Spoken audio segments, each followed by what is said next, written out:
Hello and welcome to NoobMaster. This demo game was played on October 23rd, 2022 between me and Ron from the WAAAGH Revolution Discord server. We were playing on Tabletop Simulator. Tabletop Simulator is well suited for our purpose because it allows a good overview of the action in comparison to filming a real-life WAAAGH game. The aim of this session was to provide a simple battle between two predetermined forces of about 1500 points, to showcase WAAAGH's basic mechanics. The game has a fixed setup that allows for a shortened early game, so we can get to the good stuff at a sensible pace. The placement of the armies and the questionable battlefield tactics of the orcs were designed to bring into focus several basic principles of the WAAAGH rules. First up, basic maneuver and approach, then a bit of magic, a bit more of shooting, and then charges and close combat. Please notice that my opponent was completely new to the game and had only skimmed over the rules before the game, so the pace of the game and the level of explanations reflect that. Also, my PC has a feature where it randomly crashes during recording, allowing for a nice intermission in the second half of the game. It also took pity on my orcs and crashed again seconds before my army broke at the end of the game. Sorry for that, but only a few minutes of recording were actually lost. It's not as bad as if I set up to record the top table of a major WAAAGH tournament and then lost 2/3 of the entire footage. So have fun with NoobMaster. And this is a pretty basic setup here. We have a nice village over there. It's Neudorf. And you've just arrived down this road, noticed the orcs over here, and everything's turning to meet them. And I have some silly setup over here. I have lots of goblins on wolves, on chariots, just on goblins on foot. They will run at you basically, and you can deal with them. And there's a tougher second line that maybe do something. We'll have to look. And the forces are quite near to each other, so it's normally the first two turns of a game of WAAAGH are spent maneuvering. And then by the time of the third turn is around, there will be some big combats. And during a normal demo game, people are pretty tired at this point. So I'll move everything a bit closer to each other. Okay, so you're set up there. You see my mouse pointer, right? Yes, right here on the cavalry. Okay, you have one small group of cavalry over there, commanded by a hero on a dragon. If this guy joins any combat, he will boost it quite considerably. So this is a strong, like for 1,500 points game, this is a decent cavalry flank. Here you got a little brigade of infantry with a wizard. Here's the artillery. Suspiciously, they are placed right behind this nice hill. We'll take that. Yeah, so you can just roll them up there and shoot some goblins with them. There's a big brigade. Brigades can consist of up to 4 units. So these are 4 units of infantry. They are quite nice to have, and the general is just in front of them. By the way, if you hover over anything, you will get the values, the game values of the piece. Yeah. Okay. And maybe if you hover over the general, you can see he has got +2 attacks and command 10. If you want to be reminded of anything. And on the other side, you have the exact same copy of the little cavalry brigade. The silver helms are your just basic knights, good armor, shock troops, and the reavers, they can shoot 30 centimeters, but they don't have good armor. So they are more like to shoot at the enemy and maybe get some flank charge in. So just try and kill some goblins with them. And each brigade has one hero, which is good for beginners because normally people take more brigades than they take heroes. But then there's potential for frustration if you run out of characters and brigades are just standing there doing nothing. So I did the same thing for my orcs down here. So I have 2 units of wolf chariots. You don't want to be charged by them, basically. And they are excellently commanded by an orc wizard with command 7. And he can only command 20 centimeters, so they are really bad. The chariots are all right, but I'm not trusting them to get actually charges in. And on the other side, there are a couple of wolf riders commanded by an orc hero. They may be slightly better ordered and better commanded by it, but they are quite low quality troops. The same goes for the goblins here. They got an orc hero each, and then there's tougher stuff on the back, and we will get to them if and when they arrive. Okay. Okay, so normally set up and who goes first will be decided in other ways. But let's just say that I got the first turn and I can start, and you start with the command phase. So right at the beginning, you look for initiative actions. So that mostly means if you're inside 20 centimeters of the enemy, you can react to them without giving orders, which is good for armies that are bad at giving orders. But nobody is inside 20. We can skip that, and we go there just to the command phase. You pick a character like my orc shaman on my left with the chariots, and I'll just say this shaman is starting my game. He will command the 2 units of wolf chariots, and I can give them a brigade order because they are touching. The 2 units are touching, and if they do this at the start of the command phase, I can say these are brigade. I don't have to, but I want to now. So I'll check the character models. The character models have a nice feature. If you press 3, it'll hover over and press 3. It will display a circle of 20 centimeters around them, which is mostly the distance you want to be from your troops, because it doesn't give you a penalty for commanding. Okay. Okay. By the way, have you read the rules like once, or you don't know anything? Yeah, I've glanced over it, and I've started watching some. I believe his name's Ian. He's got his YouTube channel. I've like thumbed through a few of his videos, but I don't have a very clear understanding for the most part. Mm-hmm. Okay, so you have to tell me if I'm explaining too much or too little. Okay. Okay, I sort of say you can err on the side of having to over-explain, because I'm not. This is also my first war game, so I'm just trying to get the hang of everything. Okay. Yeah, that's perfect, because I tend to over-explain sometimes. Yeah, I prefer that. So you're good. Okay. So you're the perfect guy to play a demo game against.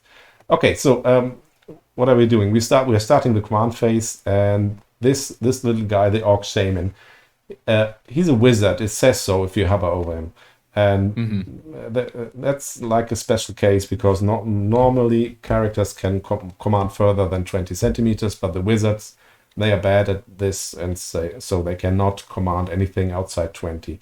But this is the 2 wolf chariots. They are inside 20. And I will try and command them on my mighty command value of 7. That means I will, let me just get the roller there. I will just roll 2d6 and try to get a 7. If I make it, they can do stuff. If I don't make it, they don't. Okay, I didn't make it. Perfect. So you notice I rolled a 9. I needed a 7. And this means that normally in basic WAAAGH, they would just stay where they are. But one of the best rules in WAAAGH Revolution is they can move now, because they have failed their first order. This is for stopping games to just not move at all. So you can at least move at your half movement rate. And cavalry gets a full rate of 30 centimeters. Almost all cavalry in this game, I think all cavalry, moves 30, which is a big plus for them. So I failed the order. It was the first order, so they can at least move half pace. I just pick them up, and the brigade may not change formation, because they failed an order. Okay, so they are trying to get to the enemy, and I'll just put them there. It's 15 centimeters. Shaman, failed the order, move them up a bit.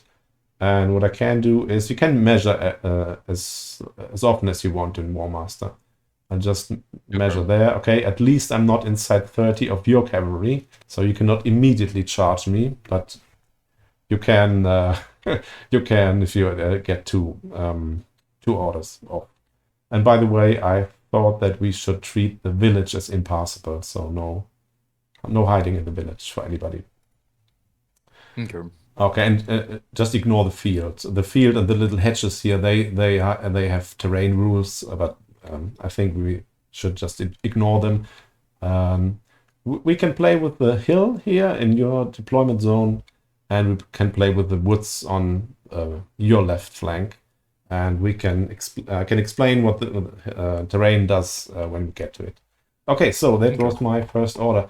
Second order, I will turn to the orc hero in front of the little goblin brigade on my left and do the same. He has a command of 8, and he's better than the shaman over there. Okay, so I made it. I rolled a 6, and my goblins are infantry, and they can move 20. All infantry has a move of 20, so I can just move them forward a bit. There you go. And if I move them even further, they could go like there, just in your face, but they're not that brave.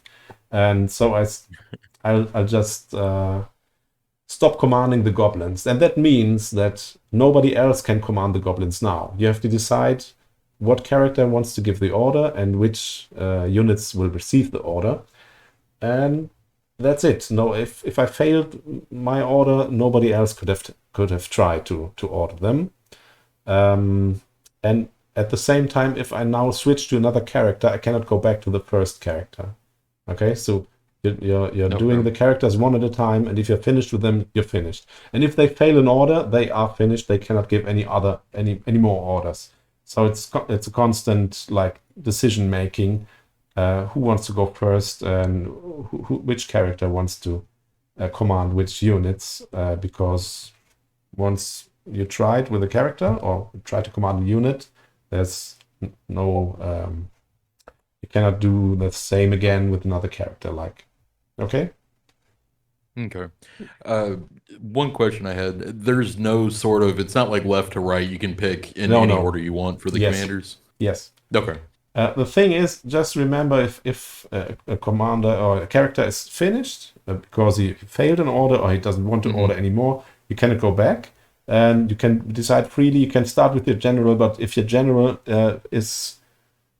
fails an order, your whole command phase is over, or you cannot give any more orders with other characters. So normally people wait for the general until every other character has gone. Okay, so the other orc hero in front of the goblins, tries to order the goblins. Whoa. And he needs to do this with 2d6. So. Okay, got an 8, great. And what I just did, I just moved the whole brigade forward 20. But technically, if you do a brigade move, you still move one unit at a time. And so, sorry. Hello. Try to select just the first unit. So you will normally move like this and then move up the second unit. But I know they will have the same formation as before. So normally people move the whole brigade. But if there's any situation that is not really clear how somebody's moving, just move one unit at a time. And the way to move a unit is you move one stand, and then you move another stand, and then you move another stand. So you can theoretically move like this, move the second stand like this, the third like this, and you've changed the unit's formation from line to column. These are the two most used formations, because everything else, if you got a unit that ends up in this formation, it's irregular formation. So they are not harder to command, but they move at half pace. They only move 10 centimeters because they are not in marching formation. Okay? So, but these valiant goblins, they will stay in line formation. This is one unit in front, and the second rank is another unit. And I thought I gave them... Oh, I thought I gave them different names, like Goblin A, B, C. But I seem to have not saved the game after I did this in preparation. Okay. So, yeah, the Orc hero commanded the whole brigade because they have been touching at the start of the turn, and I can say this is a brigade now, and so I just need one command, and all the units in the brigade will be moving. But this means that they do have to touch at the end of their movement. Okay, I cannot go like 20 forward with this, and they go there. This is not legal. They have to touch. They can touch like this. You can change the formation of the units in respect to another, but you cannot. They have to touch at the end of their movement. So I'll just move them forward like this. Okay, and looking good. And I'll continue with the Orc hero on my flank, and he will order the Wolf Riders. And does it on a 4. Okay, these are cavalry, and they can move 30, which is quite far. And I pick up the unit by the guy on the right side, because I know they will move the furthest, and place them here. Oh, sorry. How do you take off the... No, it's okay. I was just trying to see his command area.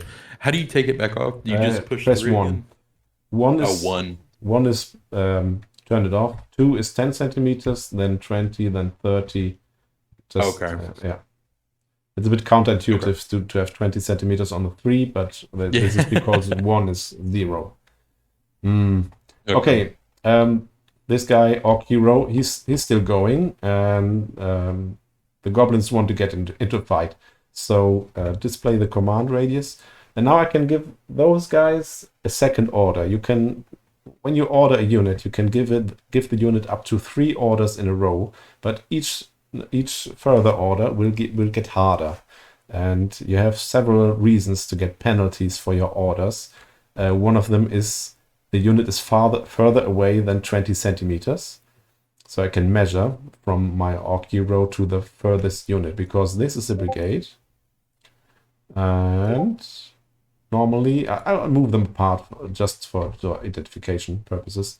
So I've 2 units there, and if the brigade would be arranged like this, so the furthest Wolf Rider units is outside of 20, I have to use the distance to the furthest unit in the brigade.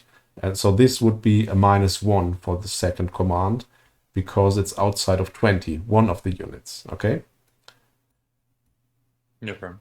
So distance is a way to make your command rolls harder, to give you penalties. So most people try and stay, at least for the second order, stay inside 20, so they do not get a penalty.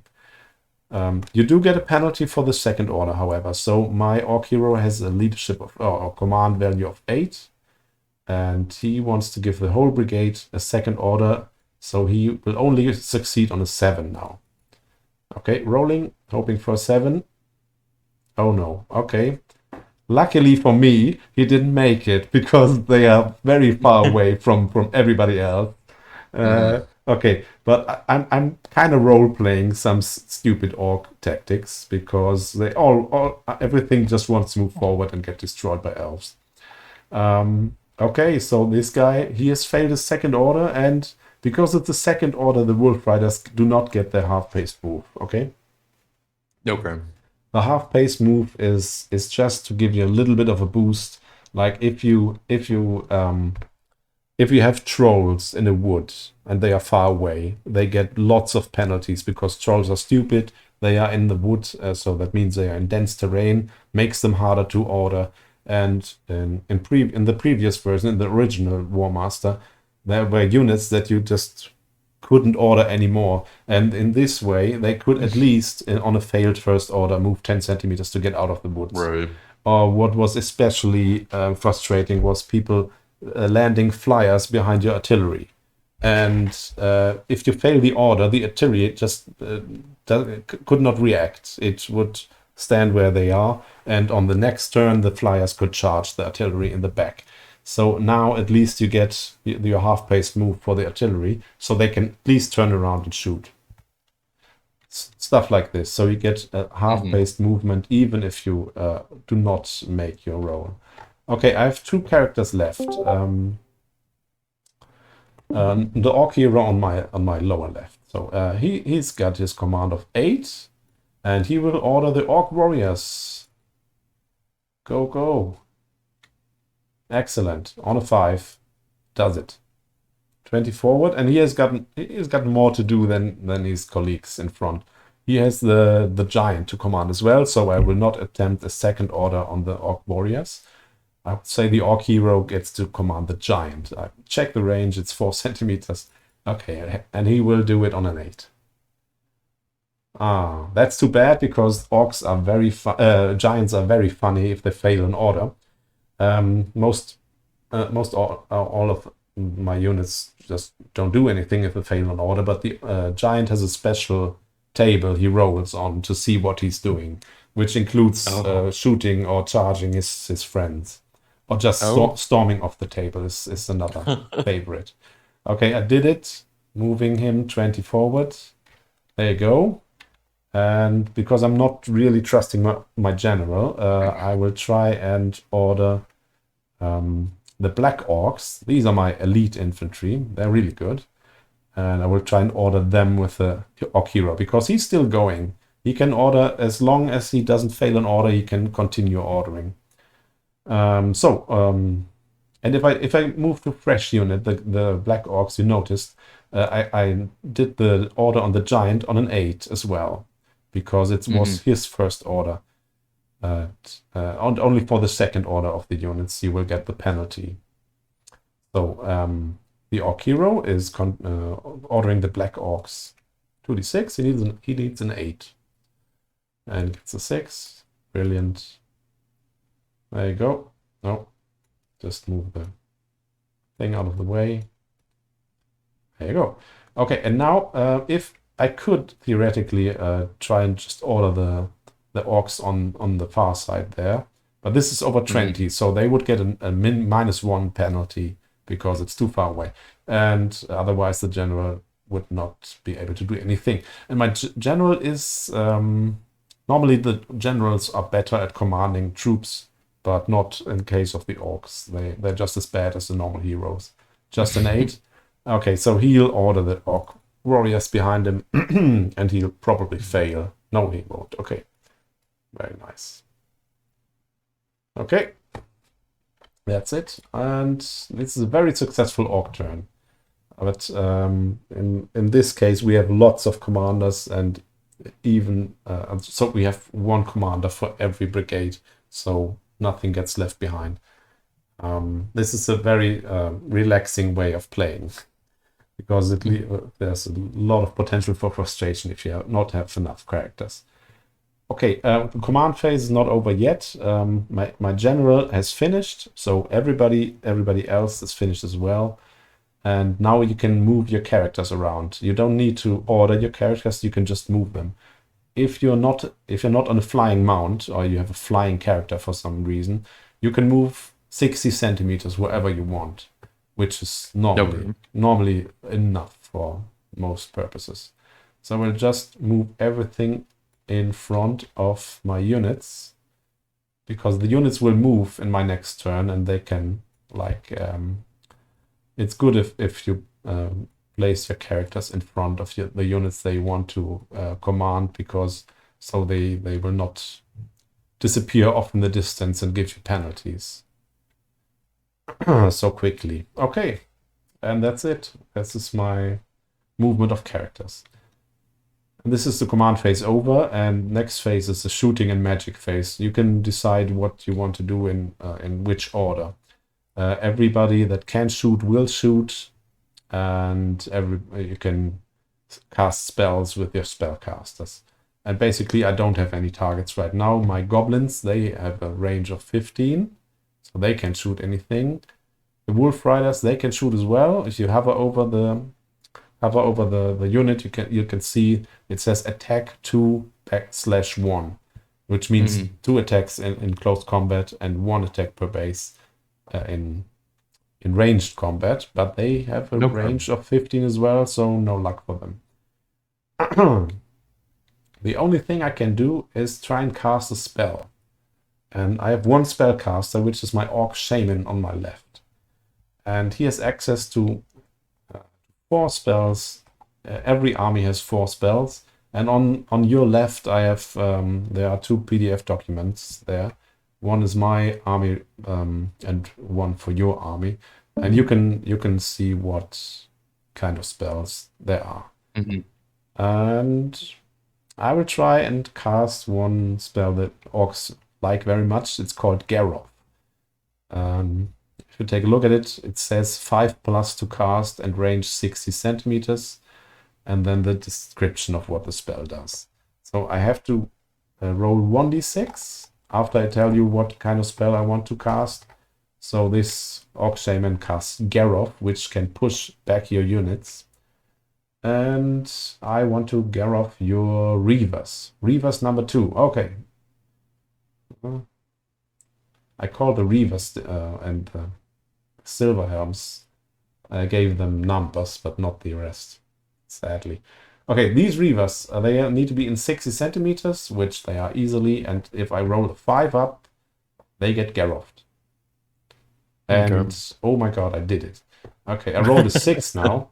And so Garoth means I can roll another d6. And this number that I'll get times 5, and that is the amount of centimeters your unit will go towards its own table edge. So I'll roll another d6. Map. Oh my god. Okay, this is not supposed to happen. Rolled another 6.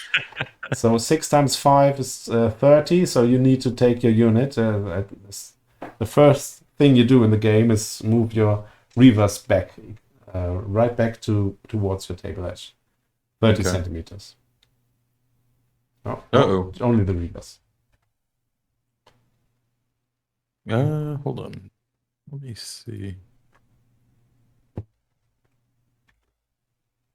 Yeah, I've got measure movements on measure tool. It should be enabled, so you just pick them up and move them, and it tells you how far they are.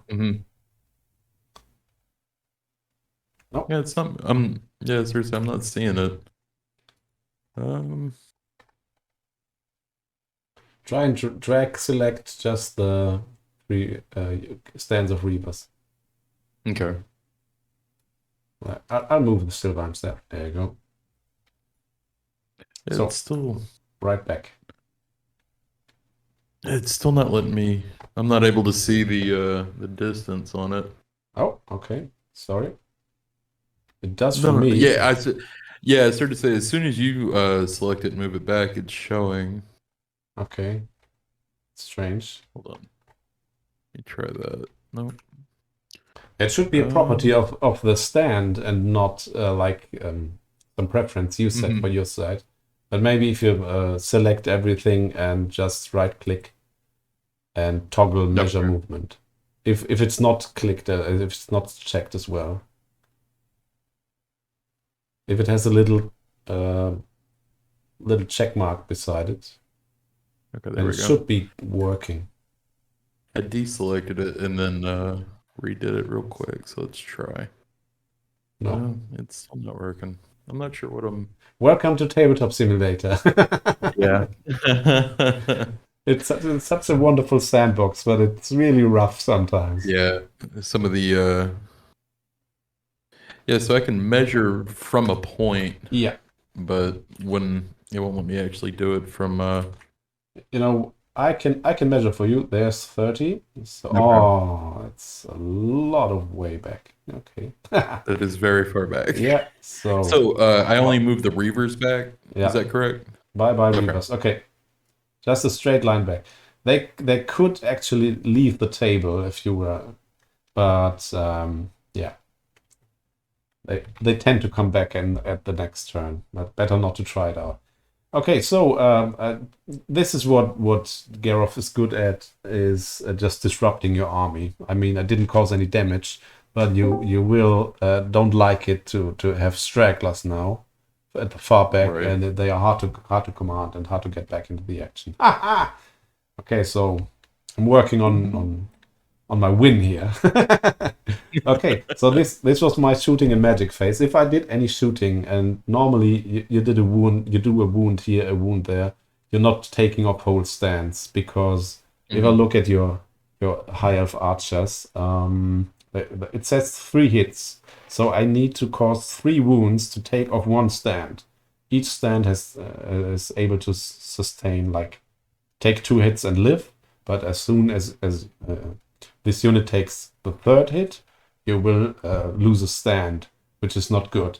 But mostly your like shooting does 1 or 2 wounds here and there, and no stand will be deleted or killed, but you will roll for drive back. For each wound a unit takes, I can roll 1d6 and so many centimeters. That's the amount of centimeters the unit will get driven back.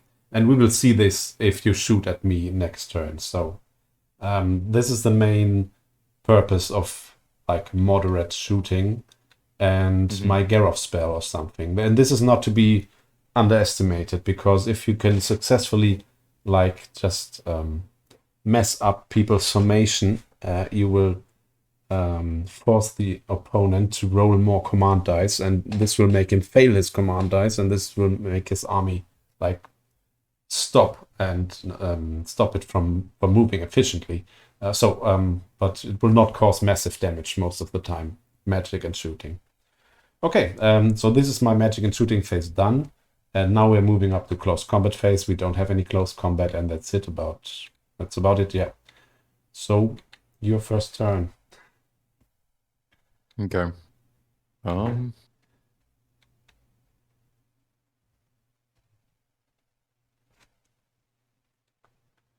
I think I'll just let you play, and if there's anything you want to know, ask me, or anything not doing correctly, Okay. I'll tell you. So Okay, so you said cavalry moves 30 centimeters, was that right? yeah, infantry is 20, artillery is 10, and cavalry is 30. Okay. This is 30. You can activate the circles for units as well. This is 30 now. Mm-hmm.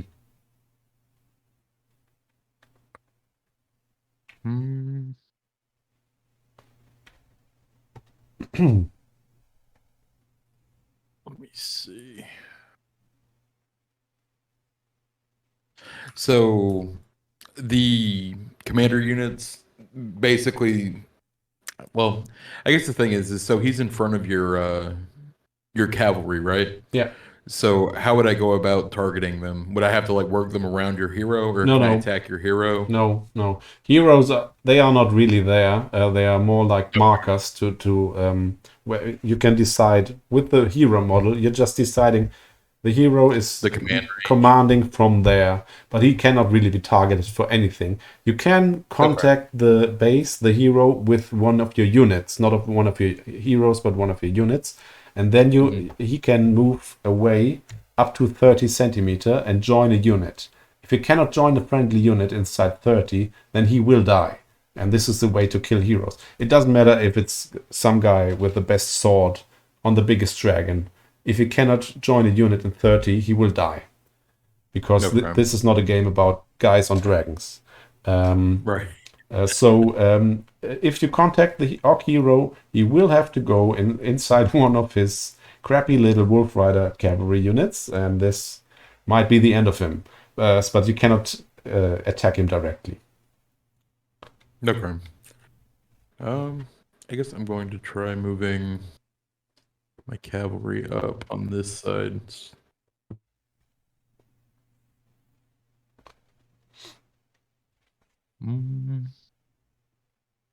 So you see it's more than 30 but less than 60. So it'll take you two orders to reach them. Like your charge distance is 30, so they need it to at least be here to get the charge off. Okay. So will I be able to charge the same turn that I move them here? Yeah. Or would they have to be another? Okay. No, it's All right, then I'll move. it's the second order for them. Okay. So Okay. around here. Okay. And I'll just put them Oh, there even. right here. Okay. Let me pick them up. Oh, whoops. There we go. Yep. All right. And then... Oh, wait. I guess I needed to roll for that, didn't I? To make them move. Yeah, that would be that would be the normal way of things, yeah. But you're high elves. Oh, whoops. You're high elves. I kind of just expected you to manage everything. Yeah. Just one click on it once for each d6. So double click on the. Yeah, that's 1d6. Oh, whoops. Of course, it's I'll a go ahead and 1. do another one. Okay. And So 5. let's assume you just rolled a 6. So they made it. Right. Okay, and now, what do you want to do? I guess go ahead and charge. Yay! So that will be the second order for this brigade, and your guy has a command value of 8. For the second order, he gets a penalty of 1. So roll a 7, and they will charge. Okay. There we go. Oh, that's 8. very unusual. Okay. Very unusual. So now you're stuck there. You're stuck in charge range of me as well, Okay. which is unavoidable. You have to get like inside 30 at one point. Okay, so this is a second order for this brigade, so they will not get to move any further. For the first order, you can move at half pace, but now this hero is finished and this brigade is finished as well. You can move up to the next one. Okay. I'll go ahead and move over to, let me see.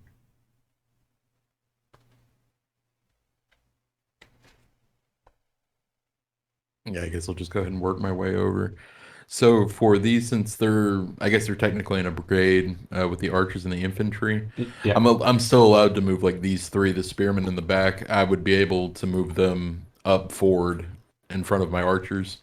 Yeah, can do this. Yeah, if you wanted. Okay. You would have to take into account that if you move a unit like spearmen, you move them stand by stand. So if there's any doubt how far they can move, you will just have to say, okay, it's 4 centimeters there, it's 4 centimeters to the front, and then then I have like 12 centimeters left, so I can go there, okay, and the other guys can move around the unit in front of them as well. The reason I've did the brigade in this way is that many people have the archers or the missile troops, which are more expensive, in the front, so they can shoot, and if they get charged, they are still supported by cheaper melee troops, and the only difference is that the spearmen have a little bit more armor. But on the other hand, if you get charged, the archers can fire at the chargers, so they effectively get more attacks during the combat, and yeah. If you want, you can change up you can put the spearmen in front, No, that seems better. It's just I wasn't sure how the archery aspect of it worked. If I could fire over or not. Okay. No. Other units are blocking other stands, and units are blocking line of sight. So if you want to fire, and the archers are in the second rank, they cannot fire.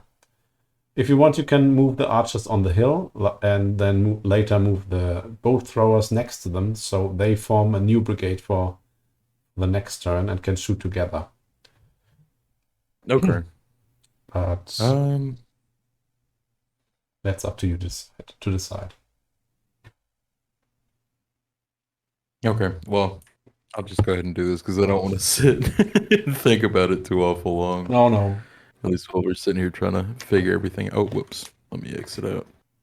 Just do what you think is right, and then I'm sure it isn't, but that's not the point. The point is to learn the mechanics, and it doesn't matter if you make like good tactical decisions on your first demo game. But okay, just do what you think looks good. Okay. So I'll go ahead and move them. Let me see. I have to be... How far away do they need to be able to shoot them? 30. Most missile troops can shoot 30. Okay. So that's almost right there. So I'll just go ahead. We'll take them up and move them. You need to roll for the command. Oh, yeah. Whoops. Don't forget, you are High Elves, but... Yeah, don't assume. Okay, let's see. That was 7, and he is 8. Okay. I'll just do right there.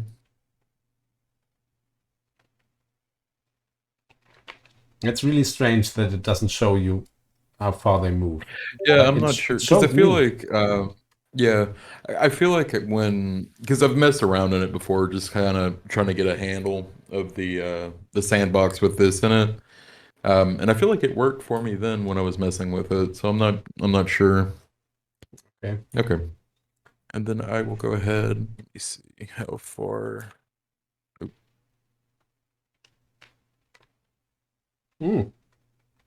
Okay, I have something happened right now.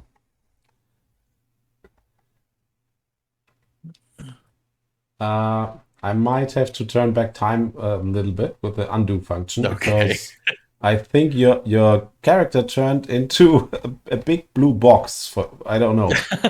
Yeah. What did you do? Yeah. I clicked zone. Yeah. I know. You just created like a zone that for hidden deployment. And this turned your unit invisible, your commander, and the floor as well. The floor was invisible. Okay. Okay. And let me see. Okay, so they're not in range like that. They are in range of him though. Okay. All right, I'll go ahead and go over to this general, and he's got command 10. And I'm going to order the artillery up onto this hill. So I'll go ahead and roll. Did it. Okay, 5. So I'll go ahead. Distance was 16 centimeters, so no penalties. Okay. And artillery, these are 2 units of artillery. Both, they have 2 stands each, and I put them next to each other. For, which one was it? Is it this unit, the general unit? I'm not sure. Isn't there one that doesn't have a command penalty, I guess, for commanding over the entire field, or am I mistaken on that? I think what you're thinking about is that, like, as wizards only can command inside 20, normal heroes can command up to 60, and only the general can command, like, more than 60 centimeters away, which is normally a restriction that does not come into play, because people are only trying to command over 60 when they've got nothing else to do, or maybe in a desperate attempt to get the Reavers back into the fight because they were Gerofed. So yeah, characters, normal heroes can command 60, and generals can command over 60, but the distance penalty is still in place. For for every full 20 centimeters, you get a penalty of -1. Okay. Okay, I'll go ahead and move the artillery up. They can move 10. Okay, they can move 10. Yeah. I'll put the 10 will be here. Right there. Up to here. Oh, okay. I'll just go ahead and put that, and then move them up. There you go. And I think they should be more in line, right? Okay. Oh. Oh, that works. You can, if you pick them up, all of them, and then press 1, 2, or 3, they will be arranged in 1, 2, or 3 lines. Okay. Yeah.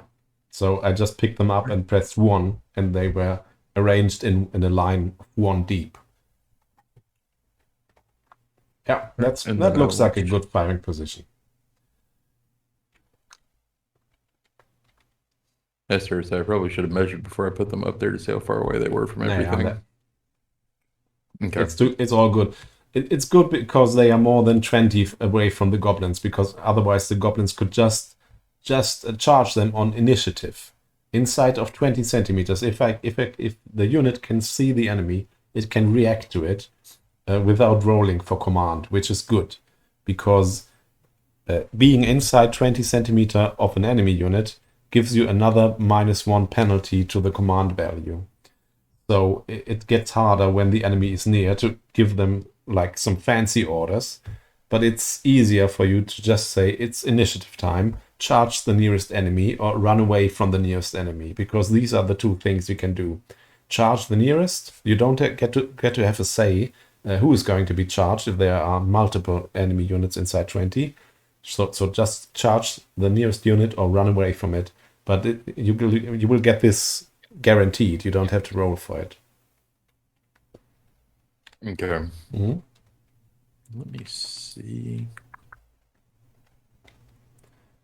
Let me check. So he. By the way, you started to order with your general, which means you now have to continue ordering with your general. And if he fails, he will not be able to give an order with your hero. So. Right. Okay. I'll go ahead and let me roll for moving these ones. And yeah, the brigade behind him does it easily. Okay. And let me see. So I don't want them within 20. This is 20. Yeah. Okay. So we'll go ahead and move them up here. And now if the general's in the way or any characters in the way, just you're allowed to move him the closest distance out of the way. Okay. Okay. And then looks good. Let me see. And then I guess for these ones, can I do, since they're too far out, or well, I don't know. It's just a -1. It'll be a 7 for the hero. You can just use the general. I mean, it's -2 for him, so it'll be an 8. And you can move them back up into position. But the other thing you can try is just move the silver helms with your general, because you're down to you're commanding with the general already. You can decide you want to use the hero or the general. Yeah, I think that sounds better. Just go ahead and trying to get as much use as I can out of the general before moving over to the next one. So I'll go ahead and try. You said what would that would be -2 on the guys in the back? Yeah. And -1 on the silver helms because they are over 20. Okay. I'll go ahead and try the ones in the back real quick. Let's see. Ooh. That's unfortunate. Unheard of. High Elves failing orders. Outrageous. Yeah. But it was the first order for the unit, so you can move it 15. So they can. Okay. All right. Yeah, we'll go ahead and move them up. Try and get them closer. So we'll do right there.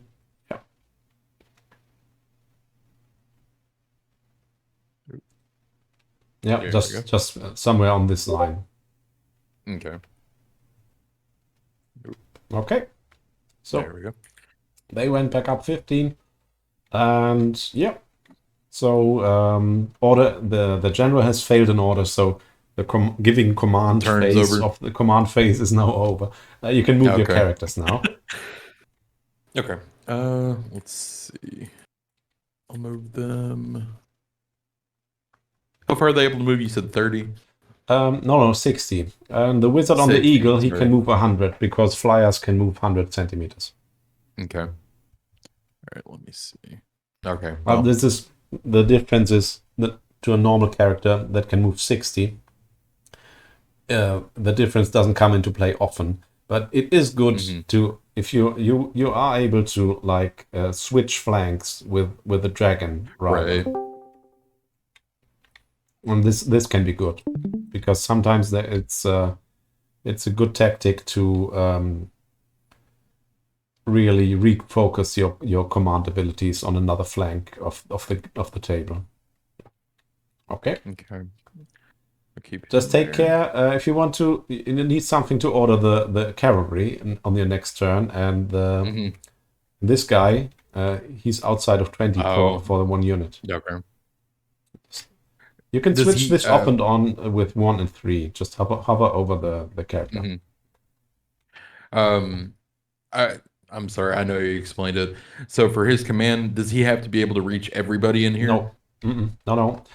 It is if it's a brigade order, you have to. The penalty is decided by the furthest unit, but the closest stand of this unit. So the closest stand of the furthest unit, which be the Reavers are farther away than the Silver Helms. Right. If you measure, it's 11 there and 15 there. So this is the furthest unit, and the closest stand of it is 15 centimeters. If this stand would be 21, it wouldn't matter. Yeah, just measure the closest point of the whole unit, basically. Okay. Yeah, I guess I'll keep him there then, so he has access to everything as well as these if I need it. Let's see. I was playing against orcs in a tournament recently, and I had Tomb Kings, and they mostly use wizards to command. And I forgot about the Garroth spell, and I had units just blasted outside of my 20 centimeter command range entirely, and they got lost for the whole game because I couldn't spare anybody running back and collecting this helpless. I was just getting kicked out of my army permanently. Let's see, I'll put him right about there. And then oh whoops, I forgot to cut that off. And then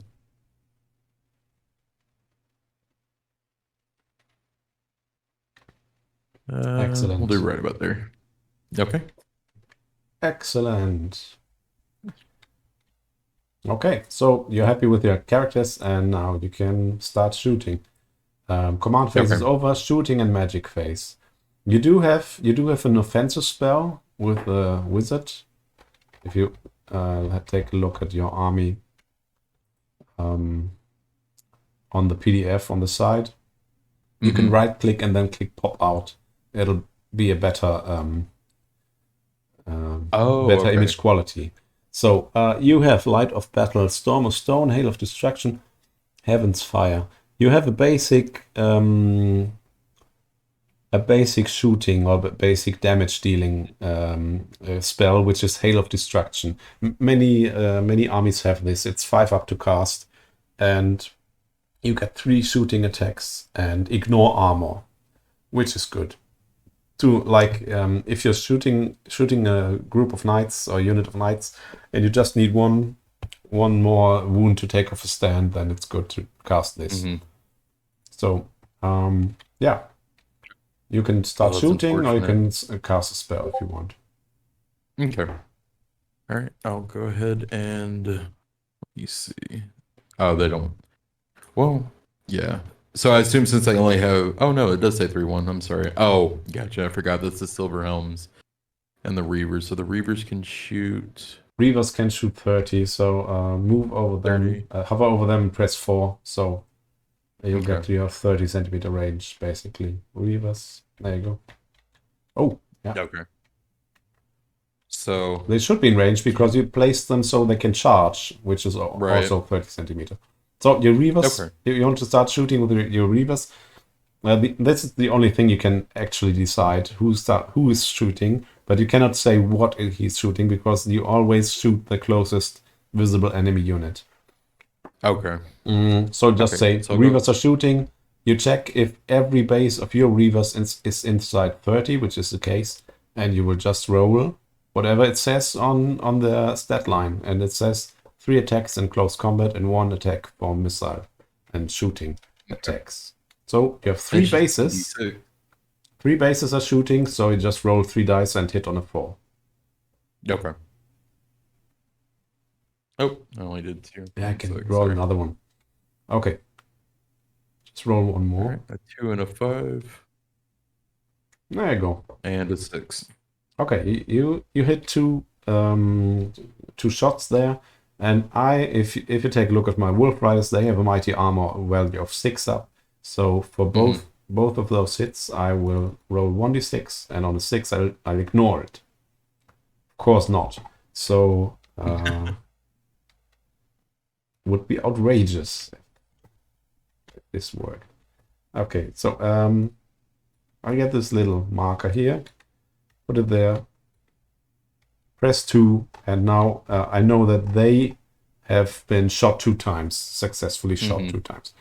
Okay, it's not enough to take off a stand, because as most units, they have 3 hits. But it will drive them back. Okay, next unit. Okay. And then I'll go ahead and have, let me double check. I'm pretty sure what I meant, yeah. Yeah. So I'll have the archer shoot. Closest unit are my assault goblins. Okay, and they get, let me see, so it's 3, and they attack once, so it'd be 3 dice. Yeah, usually each stand has 1 shooting attack.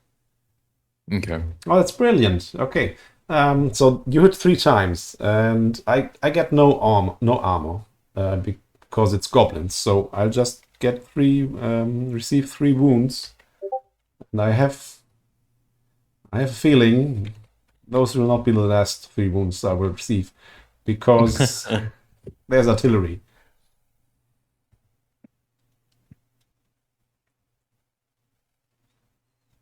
Okay, So. and then, yeah, I'll go ahead and have the bolt throwers. Yeah. Okay, They have 3 attacks per base. Okay, wow. So that would be 12? Seems like it. I guess I need to measure. Let me see. To see what's closer. Yeah. It looks like 23.8 and 23.7. Okay, so you can so shoot, they would hit this one. This unit will shoot the goblins there, and the other unit will shoot there. So if you want to start with them, they will get 6 shots at the goblins as well. If you hit with every 6 shots, you have killed the whole unit. Okay, which would be hilarious. Which would be hilarious. Okay, so I guess so for each stand, or whichever it's closer to is what it will shoot at. No, but you decide for the whole unit generally. You decide for the whole unit. Okay. If for some reason one stand of the unit is out of range of the closest target, and then he can decide on, like, I don't know. It's a very edge case. Normally the whole unit shoots at one enemy unit, and only if there are cases where line of sight is blocked for like one stand and the other do have line of sight, and so the last stand that does not have line of sight, it can choose another target. The closest visible target for that stand will then be shot by this stand, but this is a very rare occasion. So 6 shots on my pro goblins. Is that right? Yeah, 6. Is that wow? Okay, you may have noticed that you have not missed a single shot. So I don't know. Oh, it even goes up to 9. Okay, so this is you will notice that my goblins, they do have 3 hits per base. So that means the whole unit is immediately wiped out at this moment, because after this, your bolt throwers have stopped finished shooting. I will immediately remove casualties. So there you go, 9 wounds. It's the whole unit. Good job. Continue. All right, let's see. I'll go ahead and have these, and yeah, they'll be. Yeah, I'll have these. Let me see the archers. I'll go ahead Yeah. and have them attack this infantry, or well, attack rather. If you want, the whole first rank is archers, and they all have to shoot at the goblins. So you can just roll this together, like for Okay. 6 attacks. And So if we'll it's just have what is that 6? yeah, I think anything more than 6, you can just use the other dice roller. No problem. Oh my god. Okay, so your high elves. So the 3 is a hit also for your infantry archers. Okay. So just take a look. You rolled a 2, 2, 3, 5, 6, 6. So 4 hits on the other goblin unit. Mm-hmm. Right. Well, Okay. let me just get my marker here. Okay. So 4. And you forgot your whole your 1 unit of artillery. They can still shoot. Oh, okay. Yeah, I'll go ahead and have. Did they all land? Yeah. Mm, So, yeah, the 1 unit they shot at the other goblins, but this right. unit here, they shoot at the still goblins that are still alive here. Okay. So it just rolls over. They didn't shoot yet. You did. Oh, okay. Only the other 2 stands shot, and so you get another 6 shot at the goblins. And this, by the way, is an extreme example wow. of shooting. Normally, I just told you shooting doesn't do much normally, but these are Right, goblins. right. These are goblins, and high elves, they do get a good shooting phase if you manage to concentrate fire like this. Okay. Okay, yeah, that was much less successful. Well, it's a 50-50. I don't know, you didn't hit with Yeah. the 3s, so it's just the 2 hits. Okay, increasing the wounds to 6, which means I should have removed the stand already because I had 4 wounds, but I'll just do it now. Okay, 4 goblins. I just delete the stands, I think. There you go. But I will leave the 6 wounds there just because this will cause me drive backs still. The surviving stand will be driven back by the shooting. Quite a way. Okay, Okay. more shooting. The reavers on your backline, they cannot shoot, but the wizard, he can cast a spell if you want. Yeah, let me pull that back up really quickly. Yeah. I don't think he had range to do just oh wait, what was it? Pop out? Yeah. Let me see. 30. Yeah, so it's 30 for everything. And where's he at? Oh, never mind. I He's got the there unit by the confused. wood. He's there by the wood. Yeah. So So let's he see. can even no, he cannot shoot up the 1 stand of goblins, but he doesn't need to. You can He hit can shoot them. at this unit. At this unit. So he's not able to shoot through the forest, I'm assuming. Or this terrain right here, let me see, it came up for a That's second. supposed to be the forest. And take a look at the description of the spell. Cast on an enemy Okay. unit must be able to see the target to use the spell. Okay. Okay, Yeah, or hit his so terrain with you visibility of two. need to see the enemy. So I think it's one of Okay. no, it's the goblins and next to him. They are the only thing in Okay. range. Yeah, I'll go ahead and cast. What did that hit on? Let me double check. You need a 5 up on a single D6. Okay. For Hail of Destruction. Let me see where. There it is.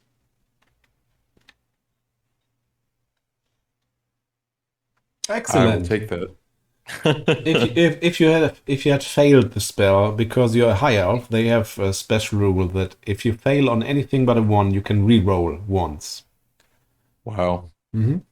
For 1 time, you get a 1-time reroll and accept the second result. So, but you don't need the reroll. You just make the complete the spell immediately. So 3 attacks on the goblins. They are just like normal shooting attacks, and they would ignore armor. But I don't have any armor. I Alright, got so you. Okay, 2. So I'll just copy this marker there and set it Set it to 2. Okay, if I'm not mistaken, this is your magic and shooting phase. Yes. Done. So at the end of this phase, I decide the order in which my units get driven back, because sometimes this is important, the order, but in this case it is not. And I will just start from my right to left. The Wolf Riders, they got shot for 2 wounds, so you can roll 2d6. And this will indicate how many... oh yeah, of course. 11 centimeters. So they didn't actually suffer casualties, because I still have my three bases. But I will get driven back from the closest thing that shot me, even if it didn't do actually damage. If there was another closer unit that shot me, I would run away from this unit. Okay, but in this case it's easy. Just the Reavers were shooting at me pretty much from directly to the front. So I will run 11 centimeters directly to my back. And this will disrupt my brigade formation. And it's even now it's almost outside 20 for the Orc hero as well. Okay, then now I can delete the wound marker here. There I go. Also, it could be that my voice will be failing a bit, because I've got a cold. I've had a cold 2 weeks ago, and my voice is still a bit damaged. Okay, next up we'll drive back the goblins with the 2 wounds, and they got shot. They got shot by, I think, only by the wizard, and he's the closest anyway. Yeah. So I will retreat in this direction and just roll 2d6 and tell me how many centimeters.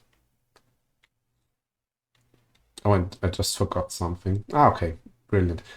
So these are 9 centimeters. I will just basically roughly go 9 there. And I forgot to tell you something. You noticed you rolled a 6 and a 3 to drive back these goblins, and you rolled a 6 and a 5 to drive back the Wolf Riders. If you drive me back and you roll at least 1 6, this unit now is confused. So both units will be confused. I place the marker there. If it's over a 6, they get confused? No, it's if one of the dice that is used to determine the distance, if one of the dice is a 6, then the unit is confused. There are many other reasons to become confused. Mainly if you are being driven back by shooting or by other effects, and you cannot move the distance because there is like maybe terrain in the way that you cannot enter, or if there is a unit behind you that does not want to make way for you. So that means that you get confused, and confusion means that when it's my turn, I will not be able to order these guys. They can shoot later. They can act normally after the command phase, but they cannot. They cannot do anything in my turn, in the most important part of the turn, basically. So this is good. This is also why shooting is good. In addition, the Wolf Riders, they have been like blasted out of brigade formation, which is a plus, and they are confused because that means they will not move, and their colleagues will most probably move forward. And they will get left behind unless I pull my character back. So so this is a really good effect. Without actually removing stands, you have taken the Wolf Riders and my mighty goblins here out of the game for at least a turn. Okay, brilliant. And now you must roll. How many is it? Six dice for the single stand of goblins. And I really hope you get more than 20, because that's another funny rule. All right, so 6, 1, 2, 3, 4, 5, 6.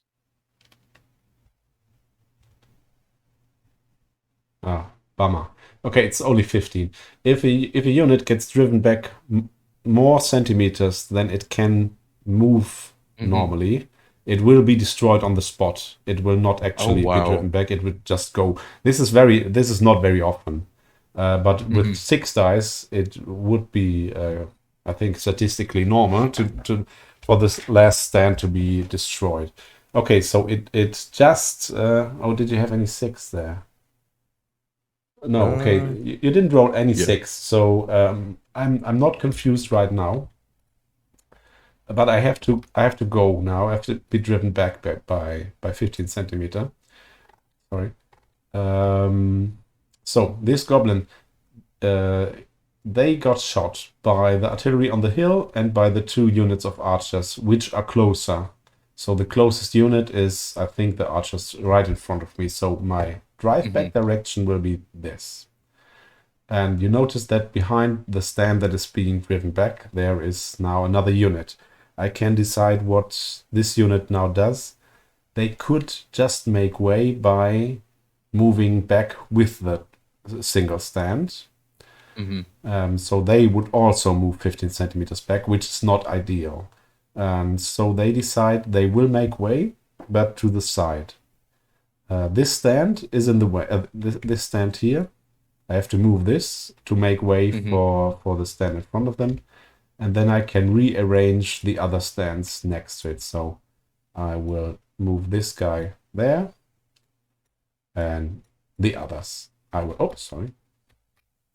And the others I will place there. And so this unit of goblins has now made way for the goblins that are being driven back. So 15 centimeters back. Bye-bye. There you go. And my wounds, I can remove the wounds now. Okay. So this maneuver, making way for a friend or forcing friends to make way, this has also the potential for causing confusion because it may disrupt the ranks and make them ineffective for the next turn. So the single stand, it's not confused right now, but it has forced a friend to make way, so it will be confused now on a 6 up. I roll 1d6 and I get a 1. And the other unit, so it's not confused, okay? And the other full unit, they have made way for a friend, so they get a 1d6 as well, and they get a 2, so everything's good. But this is still another way to increase the chances for confusion if you shoot up whole brigades and everybody has to shuffle around to make way for each other. Okay, awesome. So this was your shooting phase, I think. And you've driven back and confused my wolf riders. You've driven back and confused my 1 unit of infantry. And you've annihilated 2 other units of goblins. Because this one stand, I don't think they will do much for the rest of the game. So awesome! This is a very extreme case, like High Elves shooting from a hill into goblins. Is it's bound to leave a mark. Okay, so very nice. Next up is the close combat phase, but we don't have any close combats, and that's it. Okay. So. This is turn 1. We Holy cow. We took 1 hour and 20 minutes for turn 1. Okay. Wow. This is just because I'm talking so much. It's just to right. It'll get faster. It will get faster. We have covered. I mean, we have covered the movement phase and brigade orders. We have covered shooting, lots of shooting. We have covered confusion. We have covered magic. So this is a big part of the game done. And what we want to have now is to have some close combat, which is my job for my second turn. And I put all my trust into my wolf chariots on my left because everything else is not doing much. Okay, I'll start from my right this time. Did I miss anything? Just making sure I didn't forget anything. Could very well be that I forget basic rules, but it's I'll try my best. Okay, so Orc Hero on my right. The Wolf Riders, they will not do anything. And will somebody else be able to do something on initiative? Because before I give my first order, I have to resolve everything that can act on initiative. Doesn't look like it. The closest unit, I think, are these goblins. And even if it would be a good idea to charge 1 unit of goblins into 4 units of high elves, they will not be able to do it on initiative. So, my little orc hero on my right orders the wolf riders. 2d6 needs an 8. Hey, awesome. My chances of close combat success are slim, but I may be able to just no. Okay, I may be able to get past your line. Like if I was able to go there, nobody would have line of sight to me, and nobody would be able to charge me immediately. So this is something that light cavalry can actually do well. Just go behind the enemy, shoot it for a little bit, and make commands harder. Because if I was there, everything inside 20 centimeters of me would get -1 to command, a penalty, because enemy is near.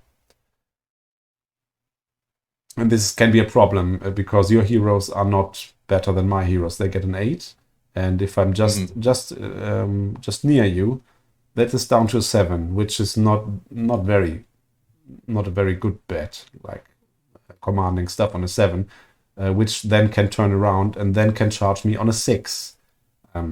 So this is very unlikely, and might be. So this is a good like simulation of light cavalry. Just harassing your troops and making it harder for your army to function. Okay, so blah blah. Let's just move those guys up. I mean, your reavers are there. I'll try to shoot your reavers, and okay.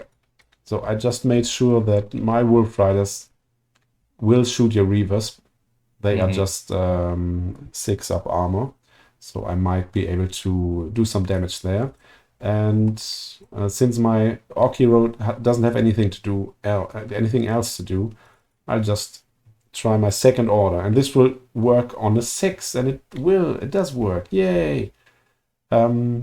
He's got command 8, and the second order for the wolf riders will be 1 penalty, so he's down to 7, and there is an enemy inside 20.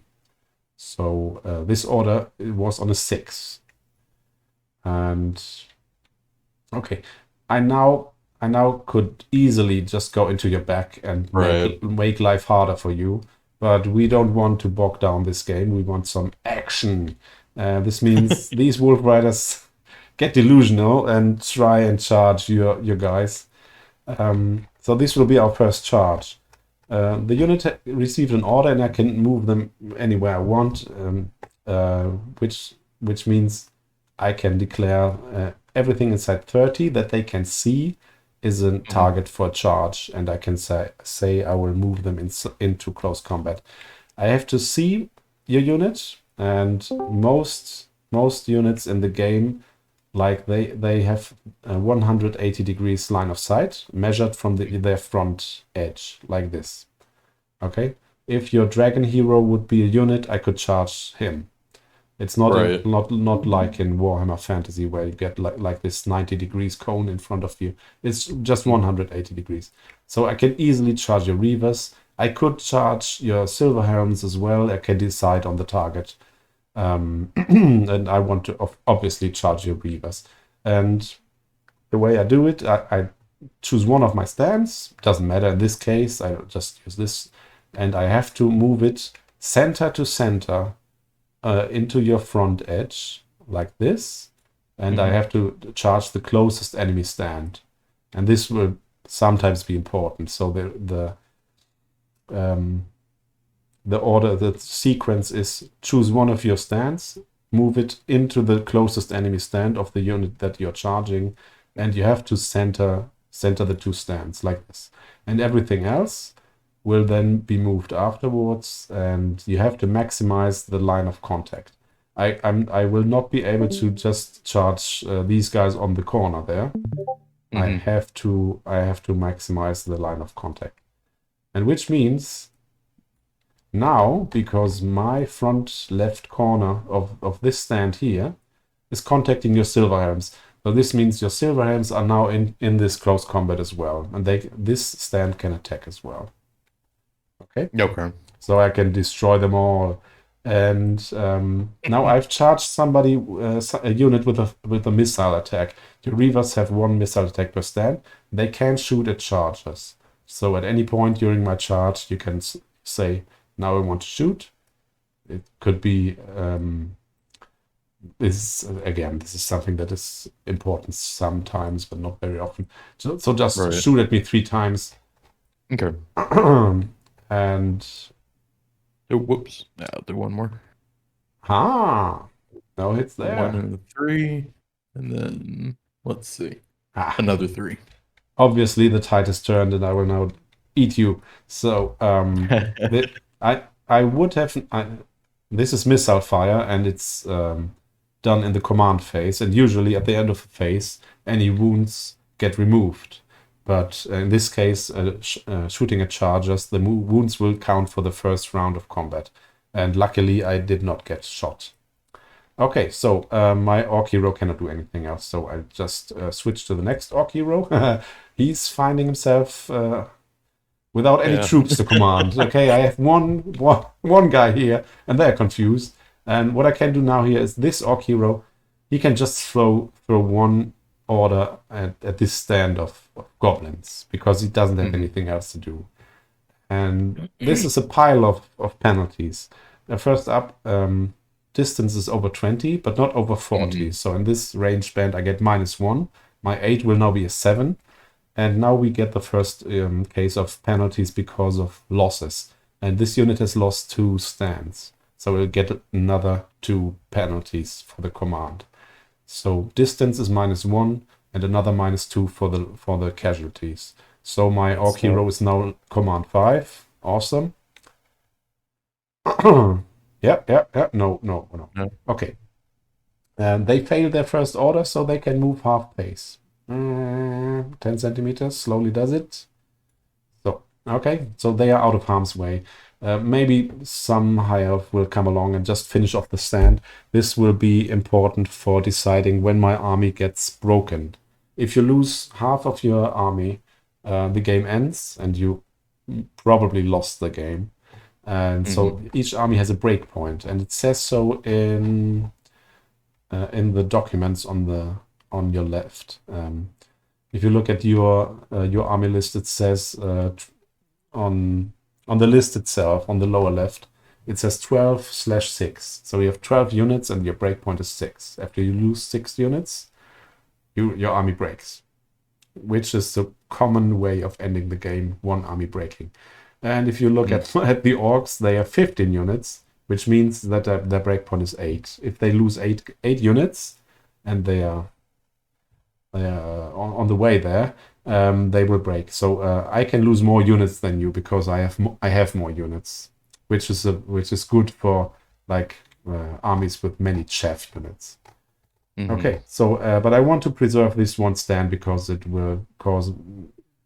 If you get it, I'm closer to breaking and losing the game.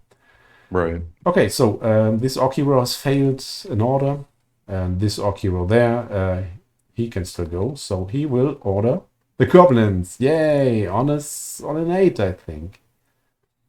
Oh, awesome. He's good. Okay, so these guys will try and kill your artillery. So I can move them there. And they are in range of the artillery. And they are also inside 20 of an enemy unit. So this means for my next order, I get 1 penalty for the second order, because it's the second order, and I get another penalty from enemy in inside 20. So this will be a 6. Easy peasy.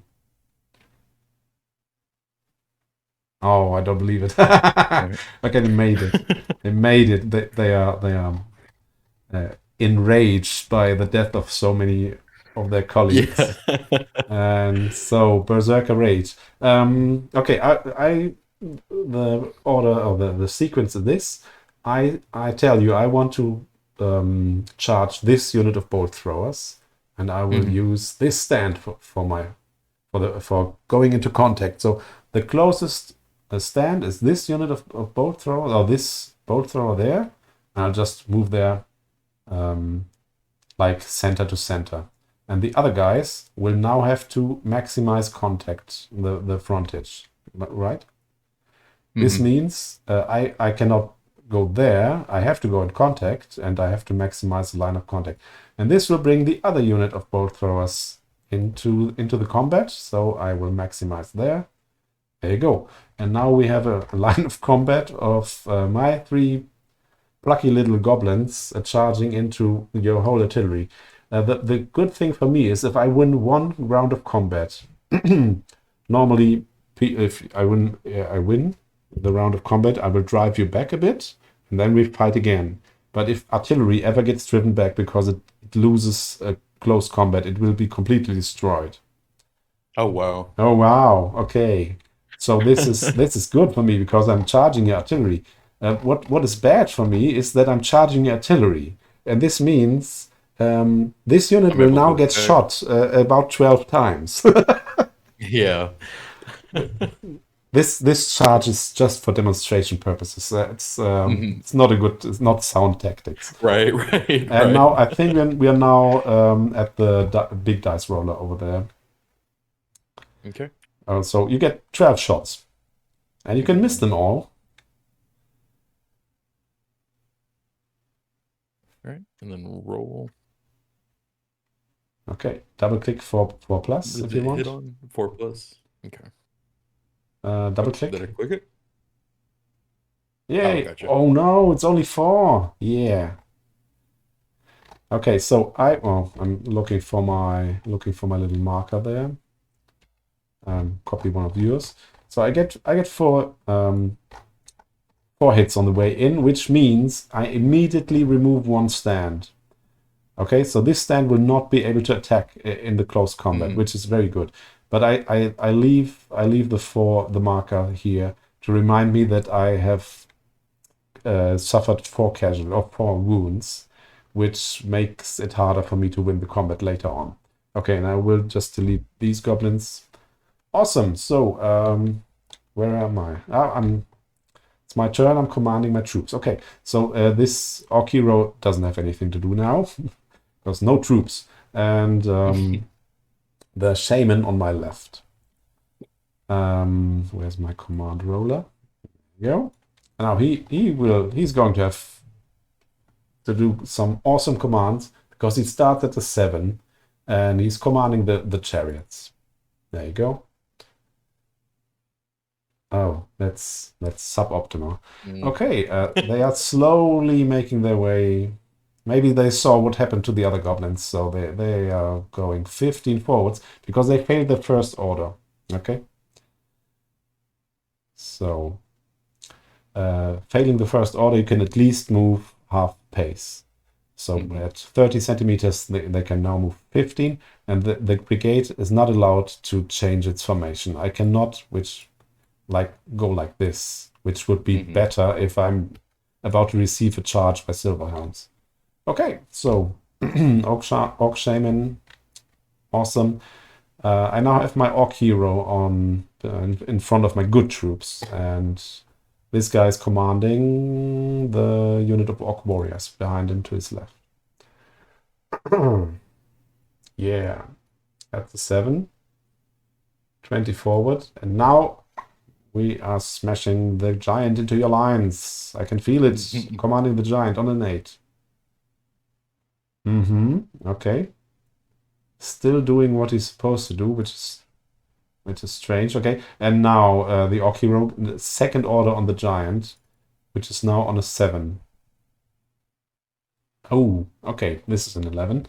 So it didn't do it, and so the giant can now roll on the best table in the game. It's the Giant Goes Wild chart, and this is a single d6, and that's a 1. Okay, 1 is not good.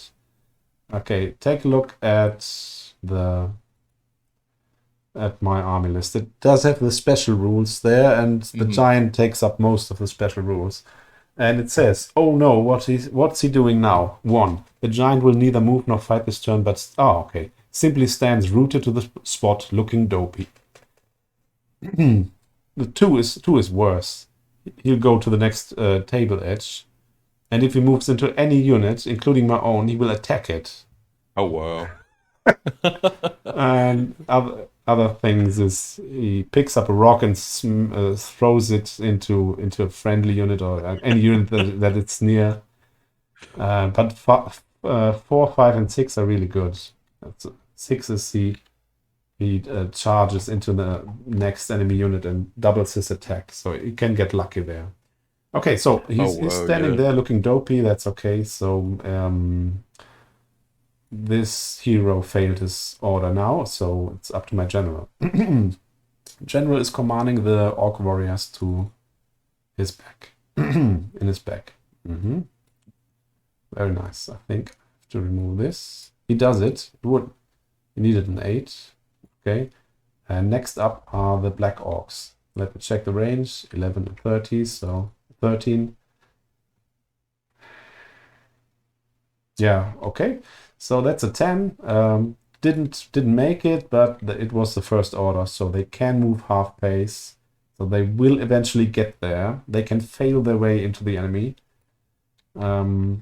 Okay, yeah. Looking good, looking good. Orc General has failed an order, and that means my command phase is nearly over. I can only move characters now. So, General there. Orc Hero there. I have now a surplus of Orc Heroes, so I can move them a bit back. So, I have, again, one character per little brigade. There you go. Oh, by the way, I have to very quickly save the game. Yeah, I was trying to find that earlier and wasn't able to figure out how to. Okay. Let me see. I just randomly thought of about how Yeah. I've not ever crashed in a long time. So, okay, moving my other orc hero back towards the confused unit of wolf riders. That's okay. I'm not so worried about commanding these guys. I don't think they will be around for long. Okay, and that's it. My shaman's doing something. What's he doing? He can cast like a line spell, hitting multiple units. No. That sounds like a fun spell. Okay, so it's moving there. Okay, and now we are off to shooting and magic. I'll start with my orc shaman. Take a look at his spell list. He can cast a war, which is good. Range 30. Sadly out of range. You know what? For comedic value, I'll try and move him there. That's okay with you. Is he in 30 now? Okay, so he can cast a war. War is a really good spell. It's easy to cast on a 4-up, and it means that any friendly unit of orc or goblins engaged in combat gets +1 attack to each stand. So they do not have 2 attacks per stand, but 3, which is like a normal value, which is really good.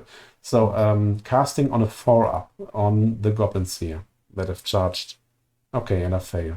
Okay, so no war for these goblins. And more shooting. I don't think I've got any shooting to do.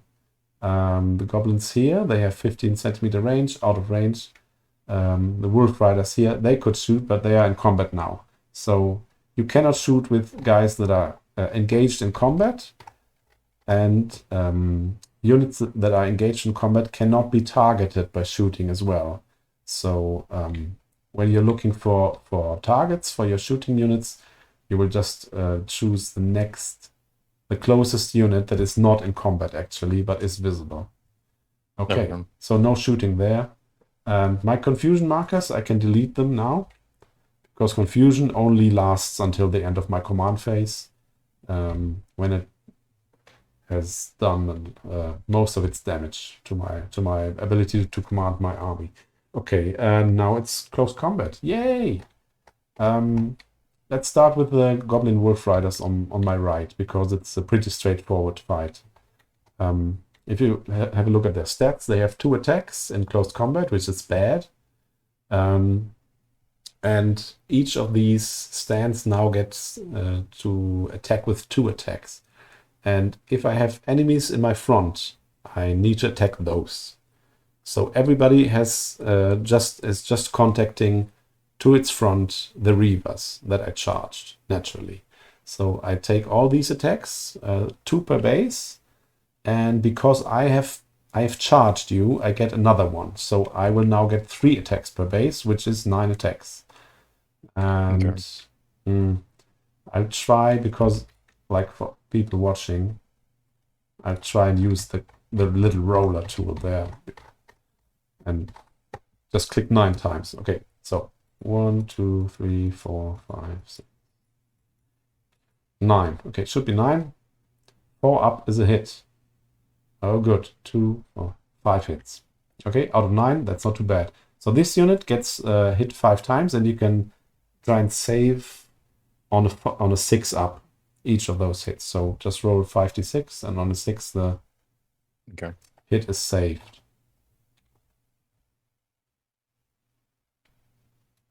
Okay. Oh, okay. Said 1. Okay, so you save 1, and you receive 4 hits in close combat, which is nice. And that's it for me. And now it's your turn. And combats, I mean, the attacks are made simultaneously. It doesn't matter if I like kill your whole unit. Everything that has been that was in contact at the beginning of the combat phase can still attack. Okay, so it doesn't really matter who rolls first. So and everything will be directed at my 1 unit. You cannot really decide that there's not more than my 1 unit. So you can add your attacks. Each base gets 3, so 4 bases are in contact, and you can roll 12 attacks at my Wolf Riders. Oh, yeah, that's right. I was just looking at I forget that it's for each stand. Yeah. Okay. So, all right. So I'll do, what is that?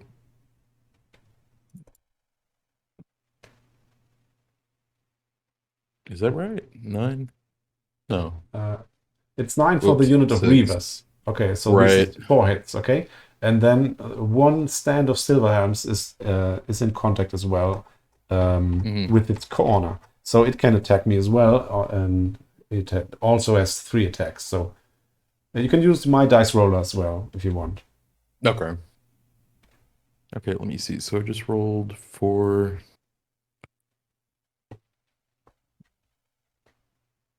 How many more do I need to roll? It's only 1 base of Silverhelms, and they have 3 attacks. Right. So another 3 attacks. Okay. Oh, whoops. Okay, Let me redo do that again. There we go. Awesome. So you hit me like how many attacks hit? Was that 4 from the Reavers? Yeah. Okay. So I believe so. Do I even have armor? Oh yeah, I do. Okay. Didn't save anything, so I just can copy yours.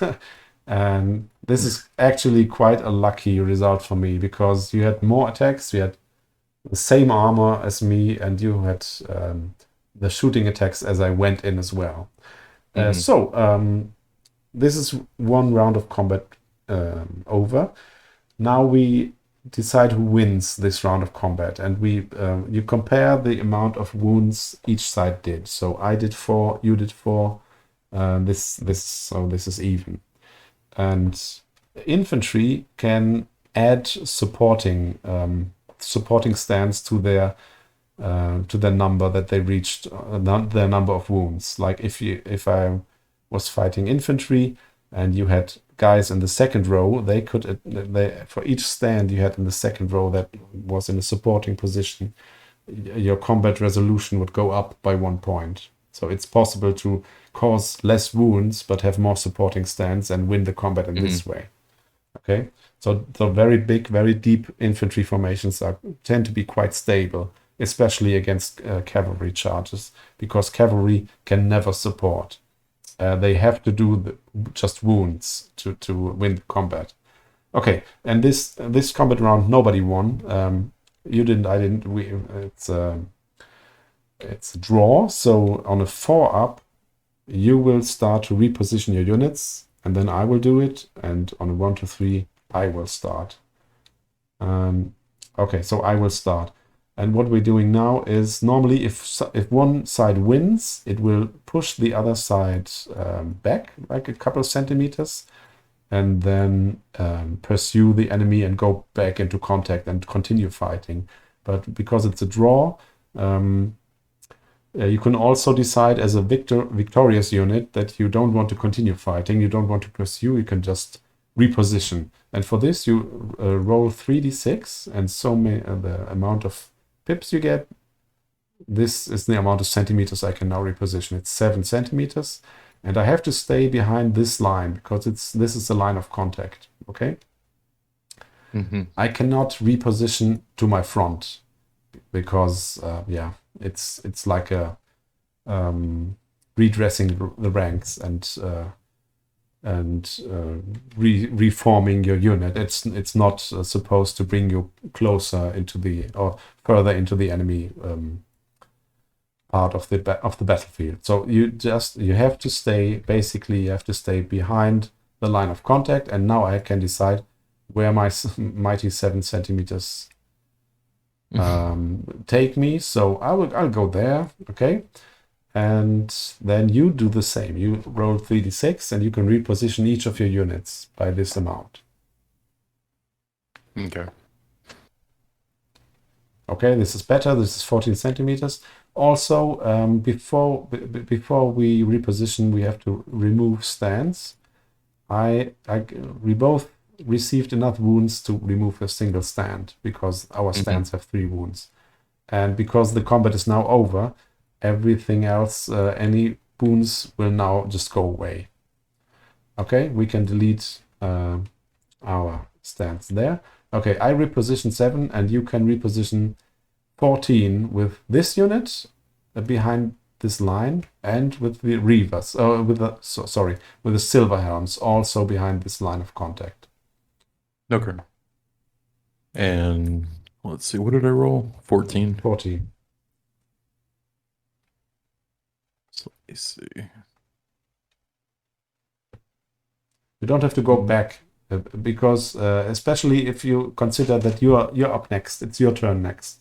So if you are inside 20, you can immediately charge the Wolf Riders on initiative without rolling anything. Okay. This is a very good position to be in, because winning combats or drawing combats in my turn means you can reposition knowing that it's your turn next. Okay. Do I have to move them? No. Or could I just leave them right there? No, you don't have to move them. Okay. Yeah, I guess I'll just keep them right there then. Okay, so that's it. The wounds that are left are just deleted. And next up, yay! Next close combat. This is a bit of a special case because I now have I've charged a unit that is defended. Your artillery is on a hill, and infantry and artillery that is on a hill and gets charged by somebody that started its charge on a lower level, like my goblins. They charged up the hill, and so that means your artillery is now defended. What does it mean? Defended status means that the charger, I do not get my bonus attack for charging you. So normally my goblins, they have 2 attacks, and because they charged, they would get 3 per base. But this is not in this case because you're defended. And also I do not hit you on a 4-up, I will only hit you on a 5-up. So this stand here is only in contact with the initial target of my charge, this unit of bolt throwers.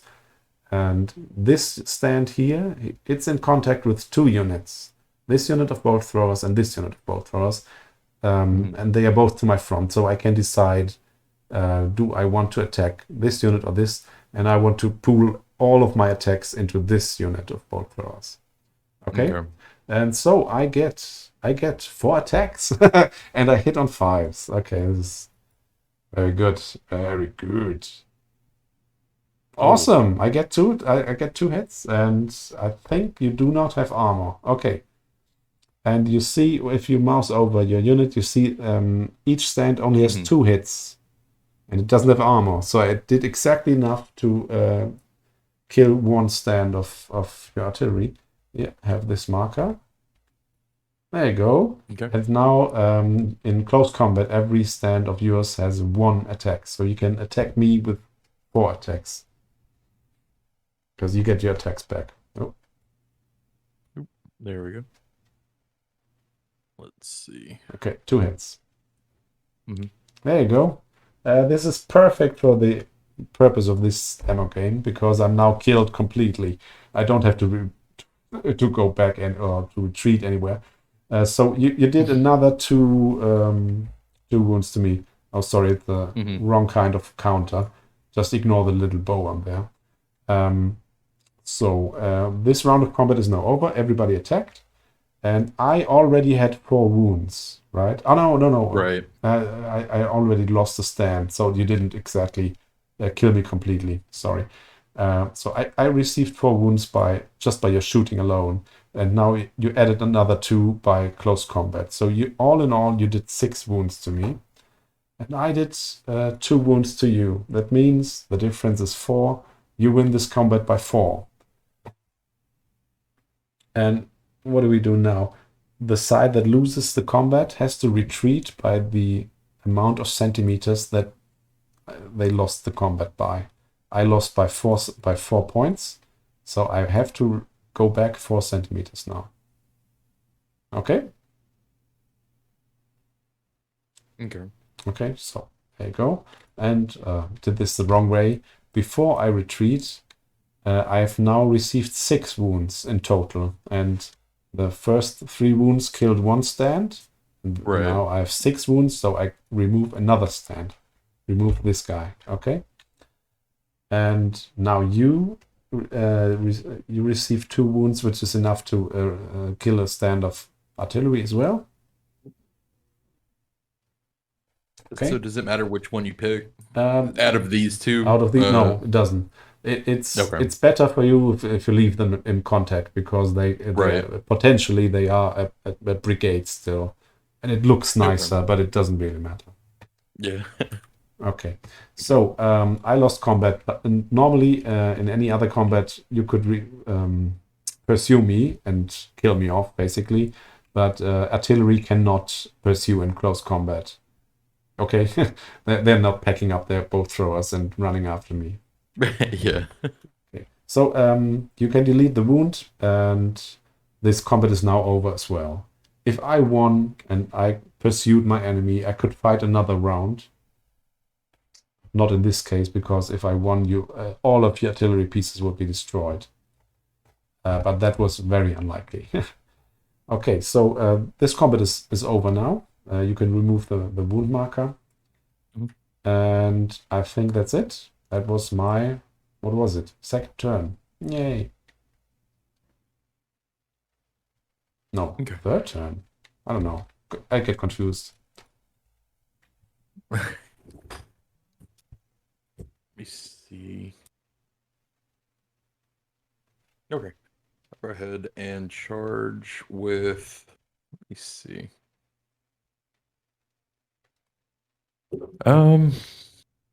I guess so with over here on my left, your right, I've got the Reavers and the Silver Helms. Yeah. So if I were to charge with the Reavers, would I be able to move the Silver Helms? I guess in this phase, would I be able to put them to where they would be able to support in fighting against the Wolf Riders? You have 2 options. You can charge by initiative, which is a good idea in this case, or you can charge by giving orders. But orders are harder if enemy is inside 20, and the Silver Helms would just need an order and potentially fail it. So if you want, you can decide to charge, like for example with your Silver Helms, on initiative, which requires that the enemy is inside 20, which it is, and it's in your line of sight, which it is also. So you can just say initiative charge here. This would place your this would place your unit like this, so the reavers will not have line of sight anymore. So you have to kind of decide who goes first. You can say the reavers will go in first. They will end up like this, and the silver helms could initiative charge into the corner there, if that's what you want. But the reavers are not good as close combat troops.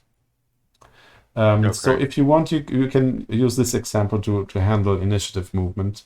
You can say that the reavers are moving first by initiative because they see enemy inside 20, and they can initiative evade, which normally means they have to go back exactly in this direction from the nearest enemy, and then they can go up to their movement of 30 to evade the enemy, which they don't really need to do.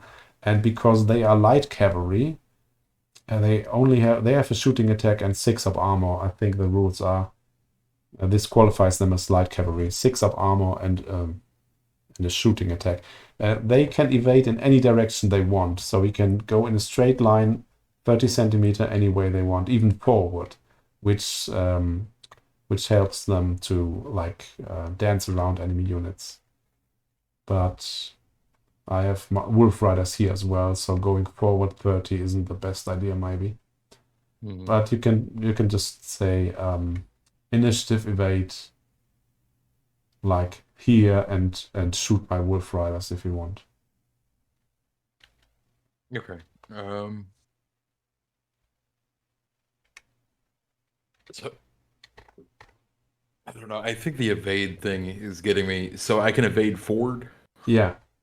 Normally, evade is just like a desperate defensive thing, and you would have to evade in this direction, exactly in this direction. You don't have any say in it. It's just for saving single stands that cannot be commanded because they've suffered so many casualties. But light cavalry can use the evade move to go anywhere they want without needing an order, which gives them a good flexibility to go like there and use their shooting attack as well. But I'm not really sure. It would be good to demonstrate the rules, but there are wolf riders here. Maybe it's not a good idea to present them here.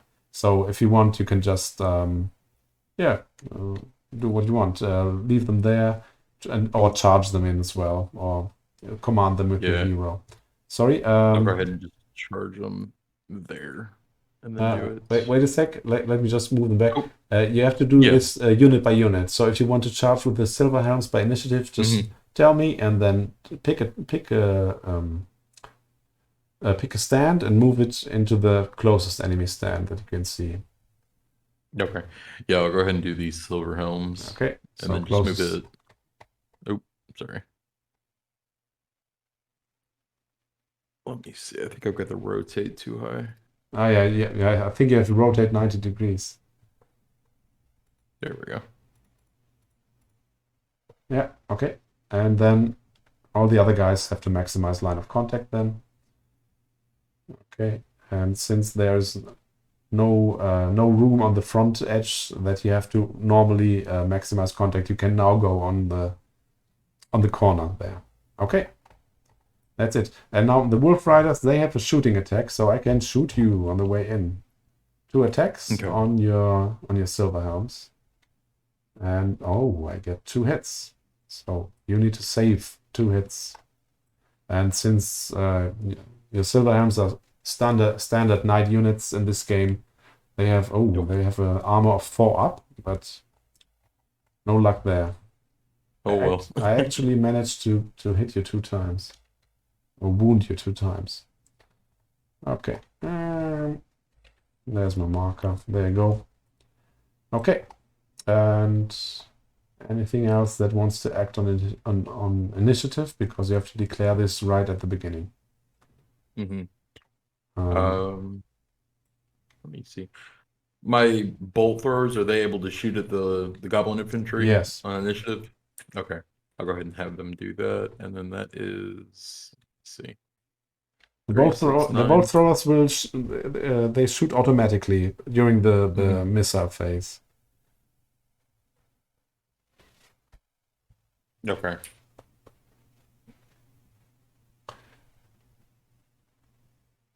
So I guess that's everything for initiative. Okay. And then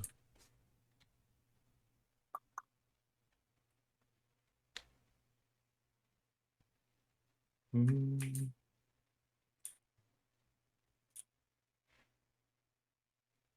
okay.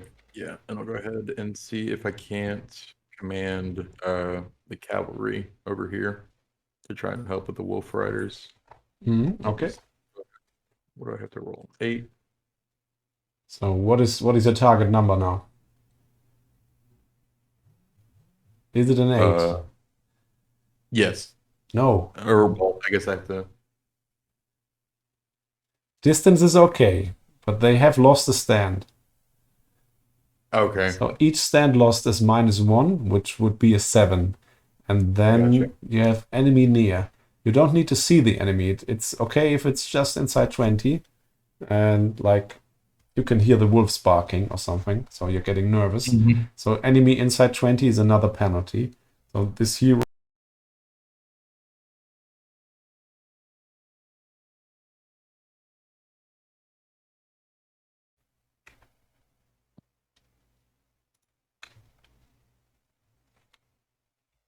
Okay, are you still loading in? Okay, I will just Yeah. move the silver helms back into contact.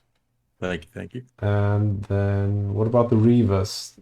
I think did you fail the order on the reavers or did you make it? I don't remember.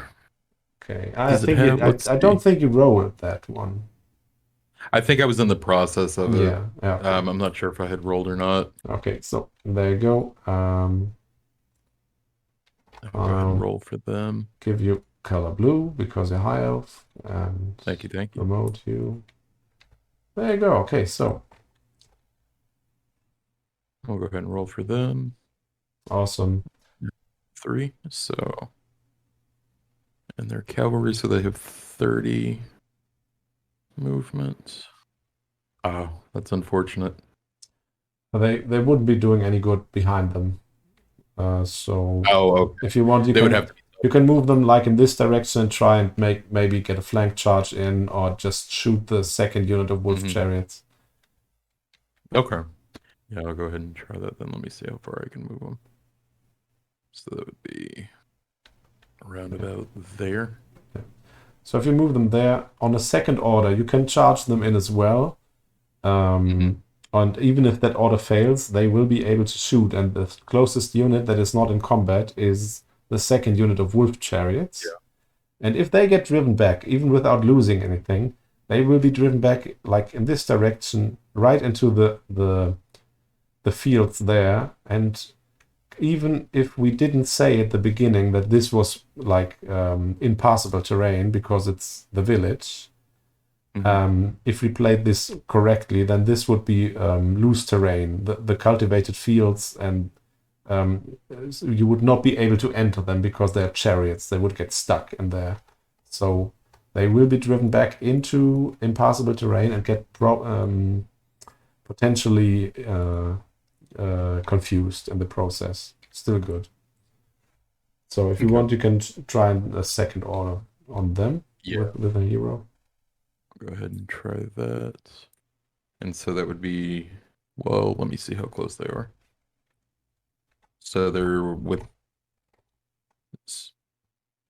well, I guess they're not engaged in combat yet, right? Who is? The, right here, the wolf chariots. Yeah, no, they are not. Okay. So, oh, well, or these are, hold on, I'm trying to think.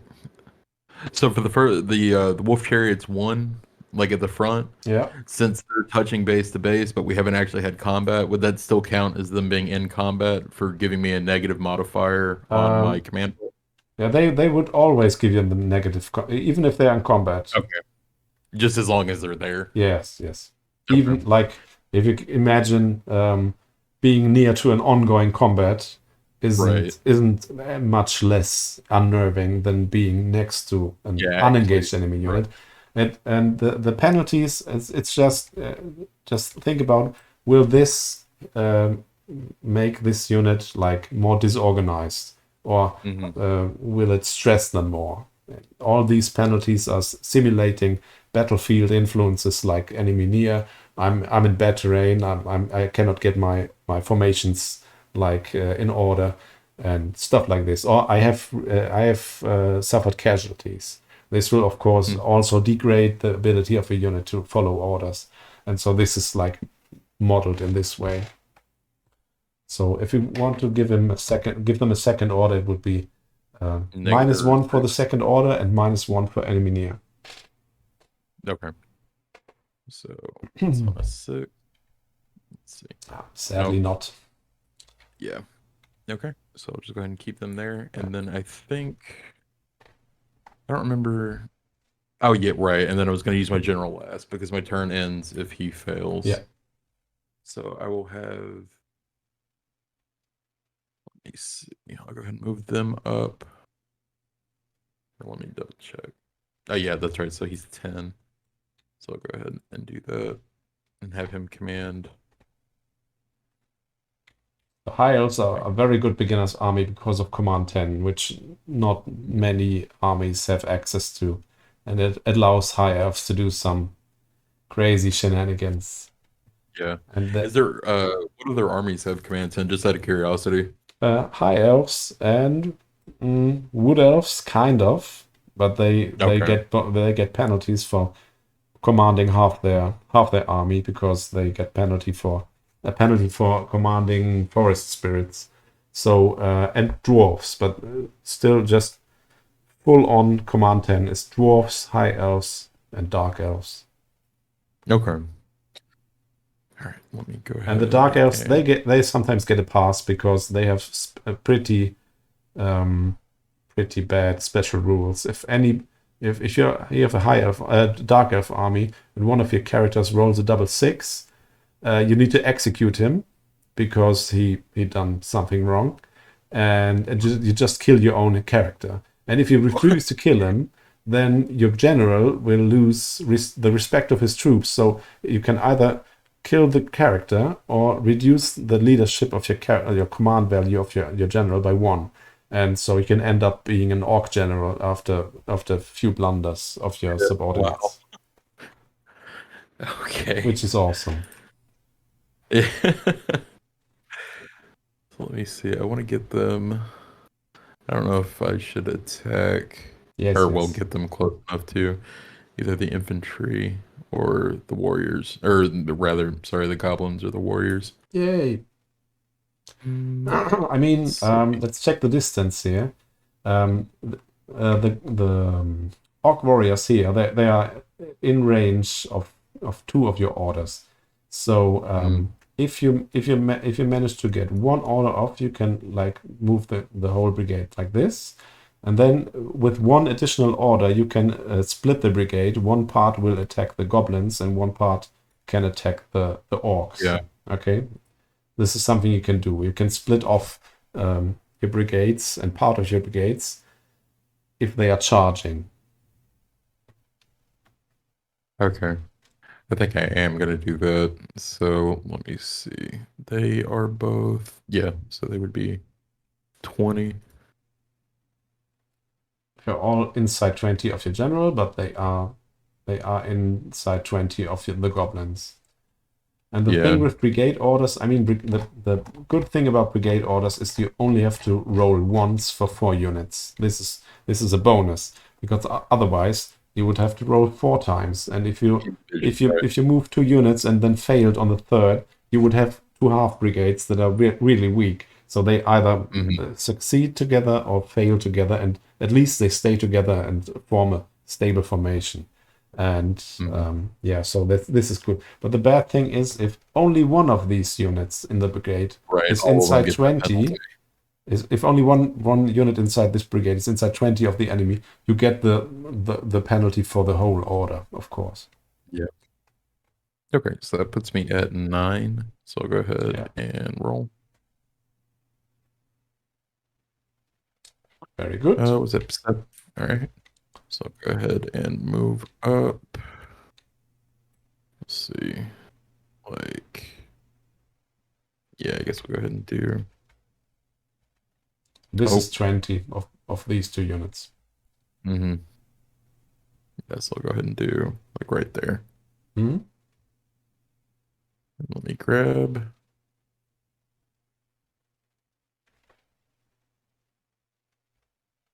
Yeah. I'll do.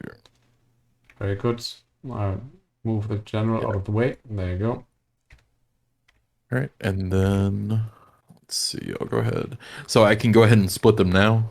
You can. It's just a matter of saying this whole brigade will get another order now, and then you can decide. The thing is, you don't move the brigade in one piece. Theoretically, you move the units one by one, and a charging unit is allowed to leave the brigade anyway. So you just decide these guys charge there, and these guys charge with them, and the same for these 2 units here. So just give one brigade order, and they can decide what they want to do individually. Okay. So let me see. So that puts me at, because these are still definitely within. Yeah. Yeah. And of course, you are now inside 20 of the target of your charge. You wouldn't be able to charge any otherwise. Okay. Okay. So second order for the brigade is a -1, and enemy near is a -1 as well. So that puts me at 8. Yay! Okay. All right, and then,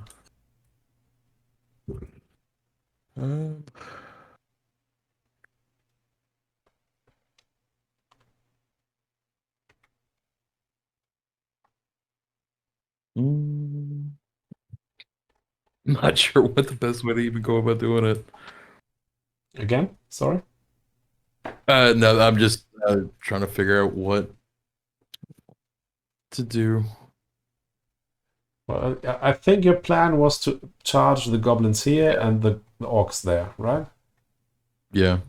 So yeah, looks good. So you pass the order for the brigade. Decide which unit you want to move first. Preferably, if you want to charge, the first line.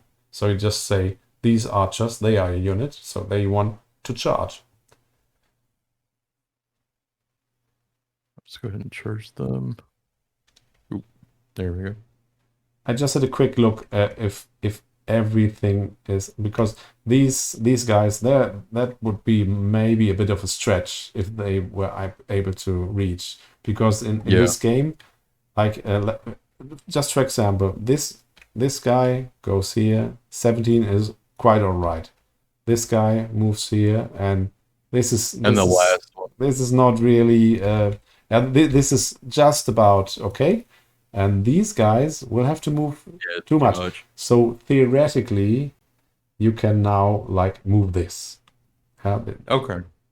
I think this should be. This is another point where maybe the rules say you have to go there, but I think you can just argue that they are going to charge there. Okay. Yep. This makes this example maybe a bit too complicated for this stage of the game, but it doesn't matter. Let's just say you can charge like this, and you are now able to, because these got the same order of as well, so they can just follow the first unit and go there. Yeah, just behind it. Awesome. Okay, so now what happened now is you've touched your first enemy character. Because this guy was standing there. Oh, now they have merged. Oh no, this should happen. This shouldn't happen. An unholy union. Sorry. Oh. Okay, Control X, Control V. Okay, so you touched this orc. Right. Inappropriately. So he has to run off to some unit inside 30. You see 30, it's a long way. He can go anywhere. And he could just join the goblins and get killed alongside with them for fun. But I think it would be best if he just goes there and then joins the Black Orcs. If you now are able to kill the Black Orcs during this turn, he will get killed as well. Okay, so okay, and these guys they got an order as well. Mm-hmm. And so, and that's well, okay, yeah. So let me see. I put and look like they're good.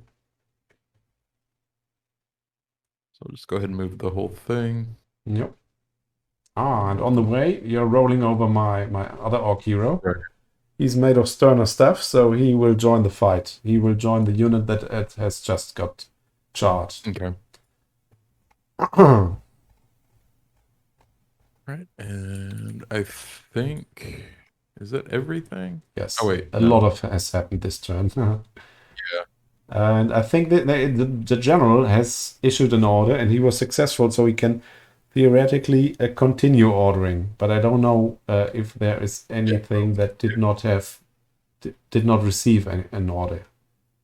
I think you don't have any unit that. Yeah, wasn't everything's ordered. received one at this point. Yeah. Okay. So move characters. And let me see. I'll go ahead and move. Yeah, that's probably best. I'll go ahead and move him there. If you want, you can charge the silver. Join the fight of the Silver Elves with your dragon hero. Yeah, and he would give them. Is it +4 extra attacks when they roll? Yeah, hover over the model and it tells you attacks +4 because the hero adds 1 and the dragon adds 3. And what it also does is it causes terror. So if you join a unit, every enemy that touches this unit gets -1 attack in combat. Okay. So this is a major boost. Just put him down anywhere. He isn't really present on the battlefield. He just joined this unit. So for the purpose of like giving orders or doing magic or placing your attacks, he's anywhere inside this unit that you want. Okay. Okay. Yeah. So just put him down there, and we will know that he's inside the unit. Okay. And then let me see. So I want him closer to. Actually, let me see.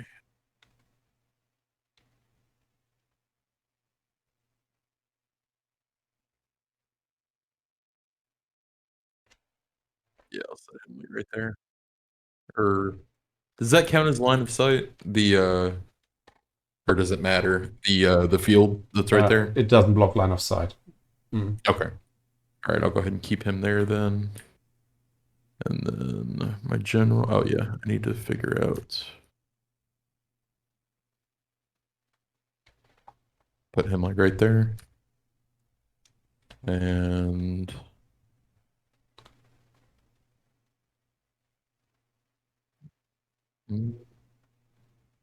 yeah, I'll just go ahead and put him up here. Okay. And now shooting. Okay.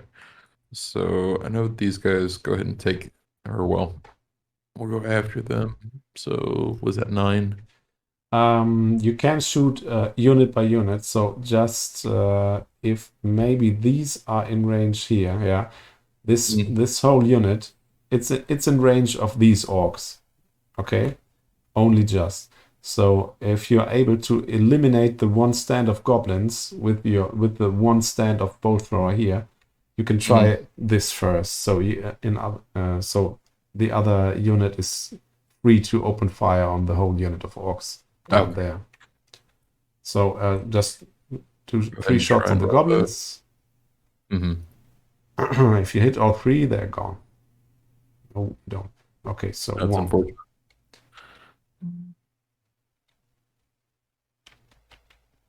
This means this one stand of goblins has successfully blocked your artillery fire. Okay. I'll go ahead and try the remaining and hope.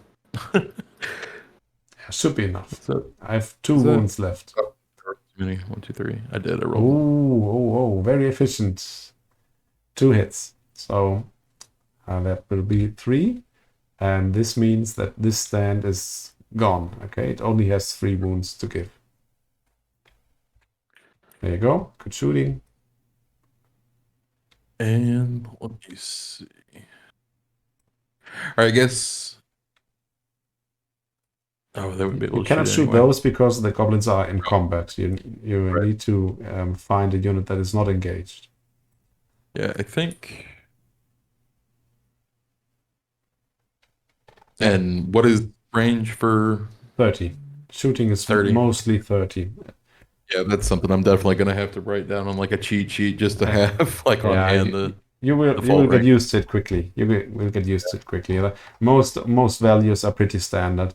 Like artillery is different, but most shooting is 30, and some shooting units like goblins that are really just throwing rocks or something. They get 15 centimeters. Okay, so that'd be 3, and let me see. I guess let me go ahead and. Okay, that'll be 2 hits, and I have 6 up armor. Okay.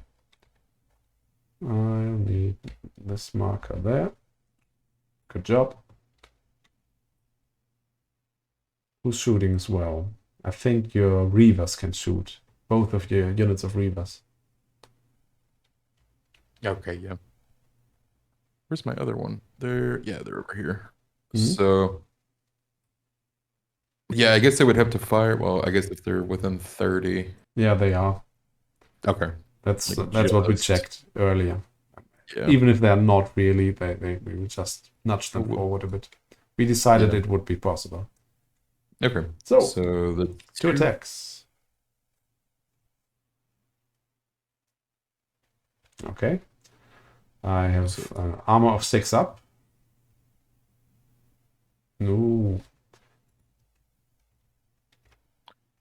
All right. Okay. Just the one, and then these one. Wait, no, I already attacked with them, and they're in combat, so they can't attack them, and there's nothing else that's close enough for these Reavers to attack. The I don't think. Reavers? No, the second unit of wolf chariots. They are behind the first unit, but they are not contributing to the combat. So you can shoot at them. They are not in combat. All right, and I'm pretty sure they are. Yeah. Okay. So I'll go ahead and they're 1 each, so 3.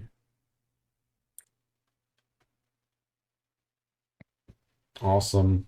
They have 6 up armor as well. Oh, not a single 6. Okay. Okay, there's my 2 hits. And you notice that this round of shooting, you didn't take off any stands, but Right. you have the potential to mess up my army and with the drive back. Okay, so I think you have a wizard somewhere. Okay, on the giant eagle. So take a look at your spells. Let's see.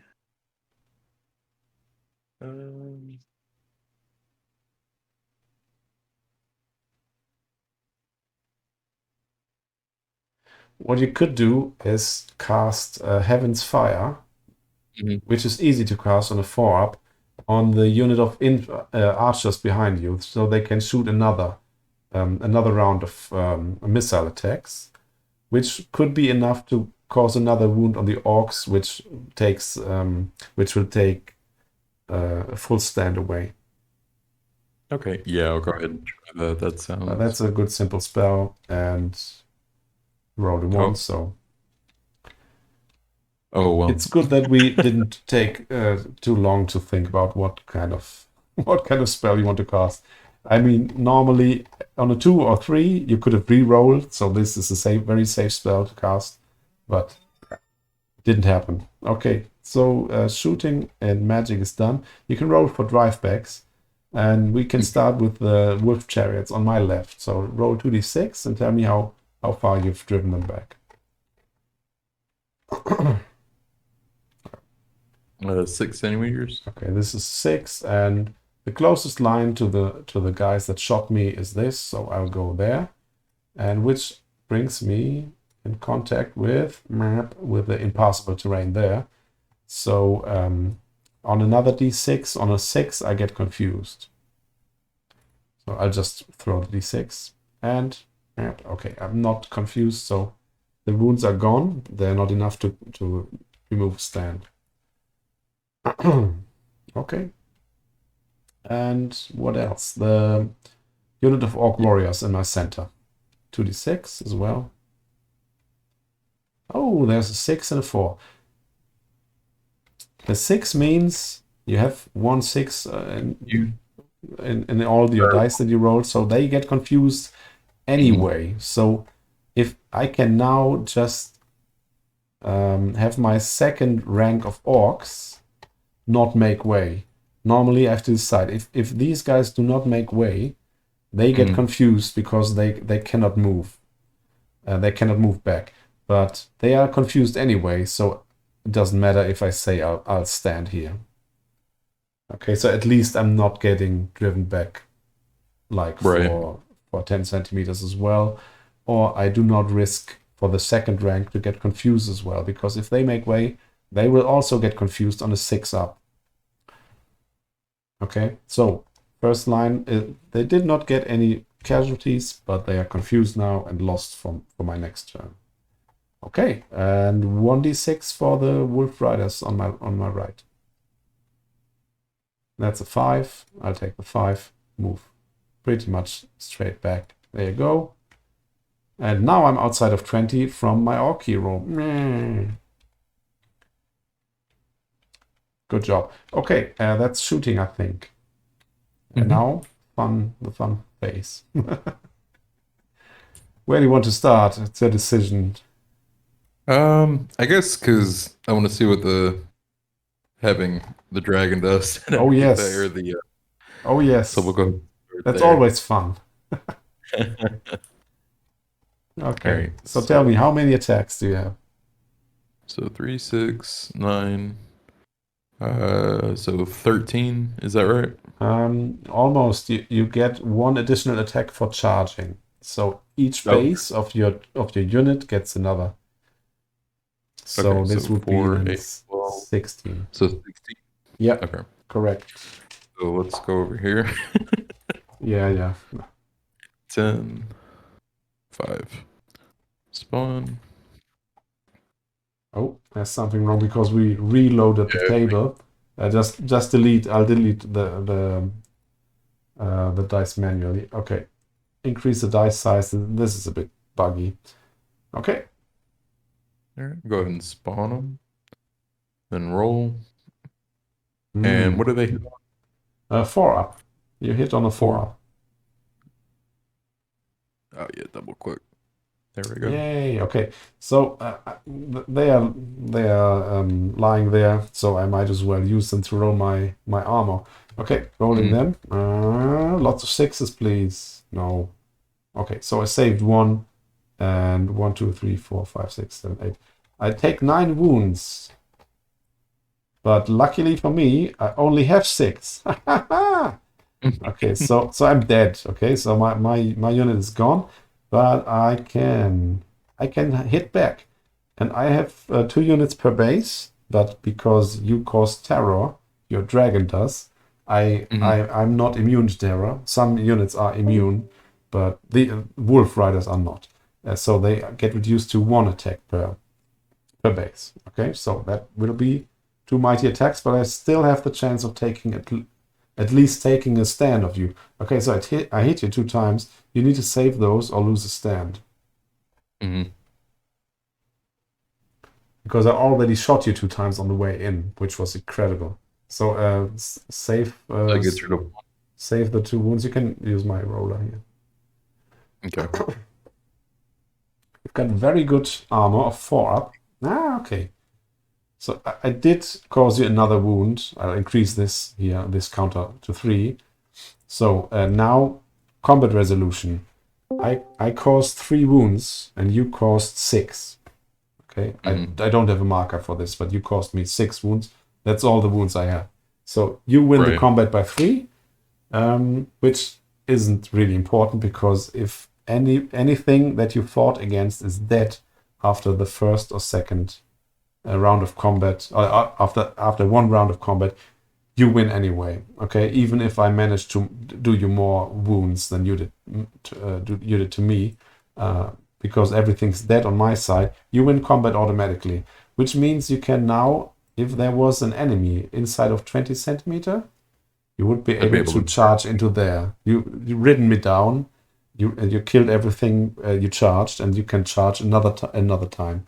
So this prevents me from just throwing a cheap unit of goblins in your way and stopping you from hitting anything behind them. You can just ride over them, basically. But there's nothing inside 20, so all you can do is stay there or roll 3d6 and reposition accordingly. Okay. The one thing was, since I took 3 wounds or whatever during that fight, do I still go ahead and get rid of one of my stands? Yes, you have to. Mm-hmm.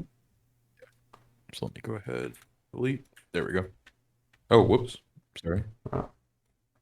That's right. Okay. And then so it's 3d6, so another d6. so it's 9, 12. Okay.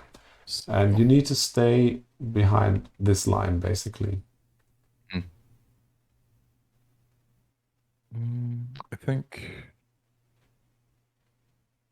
I think I'm gonna go. It's not much.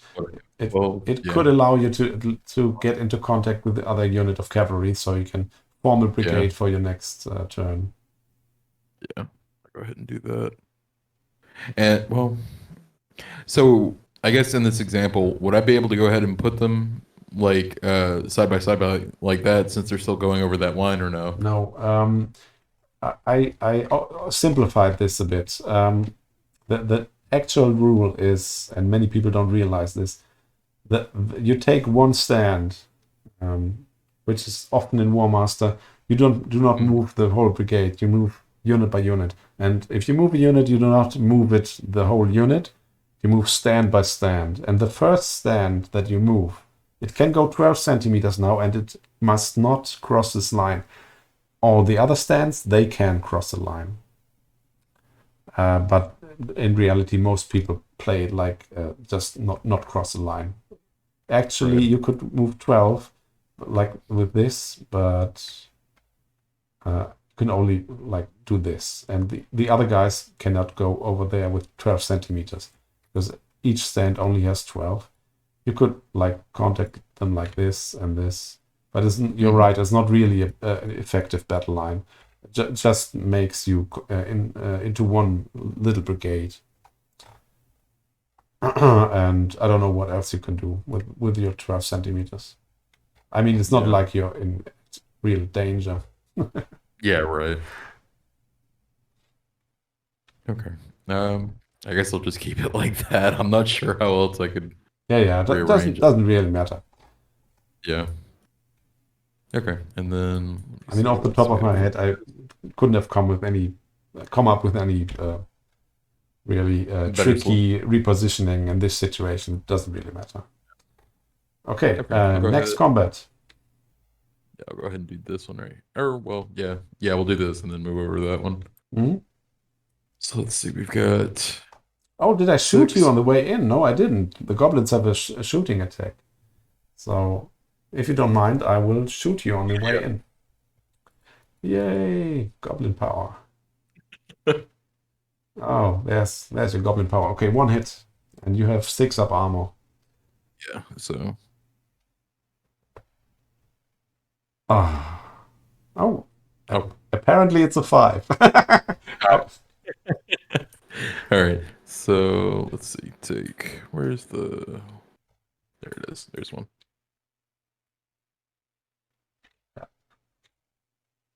And how do you set that to 1?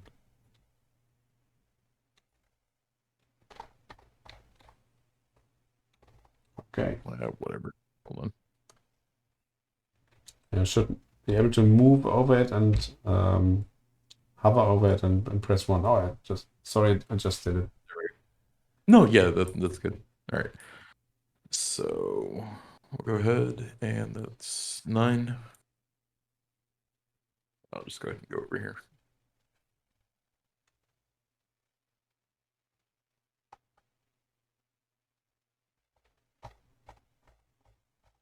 And go and roll. And then are they 4+? Mm-hmm. Okay. So out of 9, you hit 2, 4, 6. You forgot that each charging stand gets another die. So you can roll 3 more. Gotcha. Mm-hmm. Okay. So what is that? A 6, and then I'll just go ahead. Clear.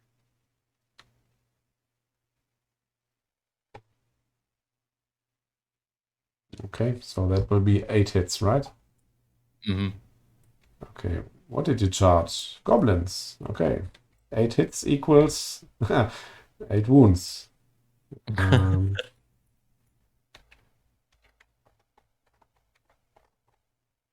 So, okay, and I will hit back with 2 attacks per base. So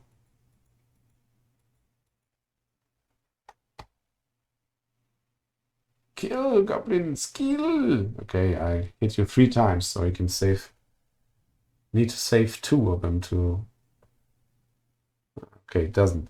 So, you now got another 3 wounds. That's a very bloody combat. Alright, so how did you change that? Just hover over it and press a number. Okay. It should load in. Or I guess it should be 4 Yeah, total. yeah. Okay. Okay. So tell me, by how many points did I lose? 2, and then I guess you've got 1 left over on here.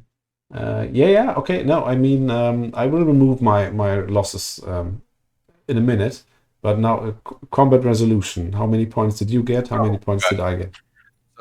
So I've got 4 and you've got 8. So I won by 4. You can now add add the supporting stands. If you are looking for the stands that are fighting, these 3 stands are fighting, and if there is a if there is a base of infantry that is not actively fighting, but it's directly behind you or directly next to you, I mean, like this stand would be supporting also, okay? Right. Because this stand is fighting and has somebody right next to it. And it cannot be like this or like this. It has to be in the same formation, basically. Now, these 3 stands, they are supporting because they are right behind a fighting stand. So you do not win by 4, you win by 4, 5, 6, 7. Okay. So you count your wounds. 8 plus 3 is 11. And I did 4, so you win by 7. Did I say 7? Yeah. Yes.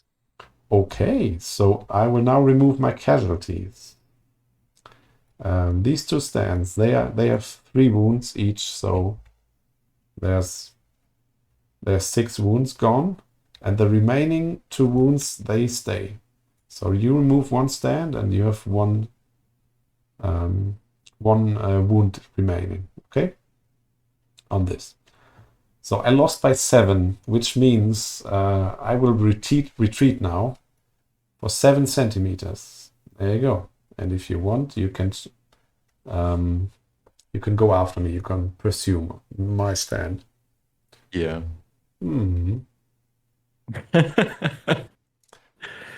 So let me see. He laughs like a high elf.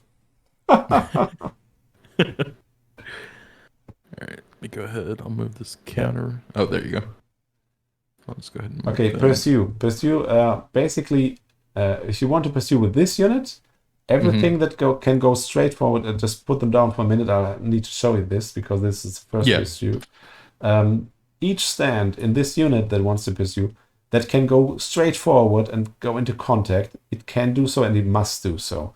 You cannot do anything fancy, go around the side or something, because it goes forward and can make contact, then that's all right. It does. And this guy, it would, like, if it went straight ahead, it would just go past. So you're a bit more free with this stand here. And you can go like this. You can go into supporting position.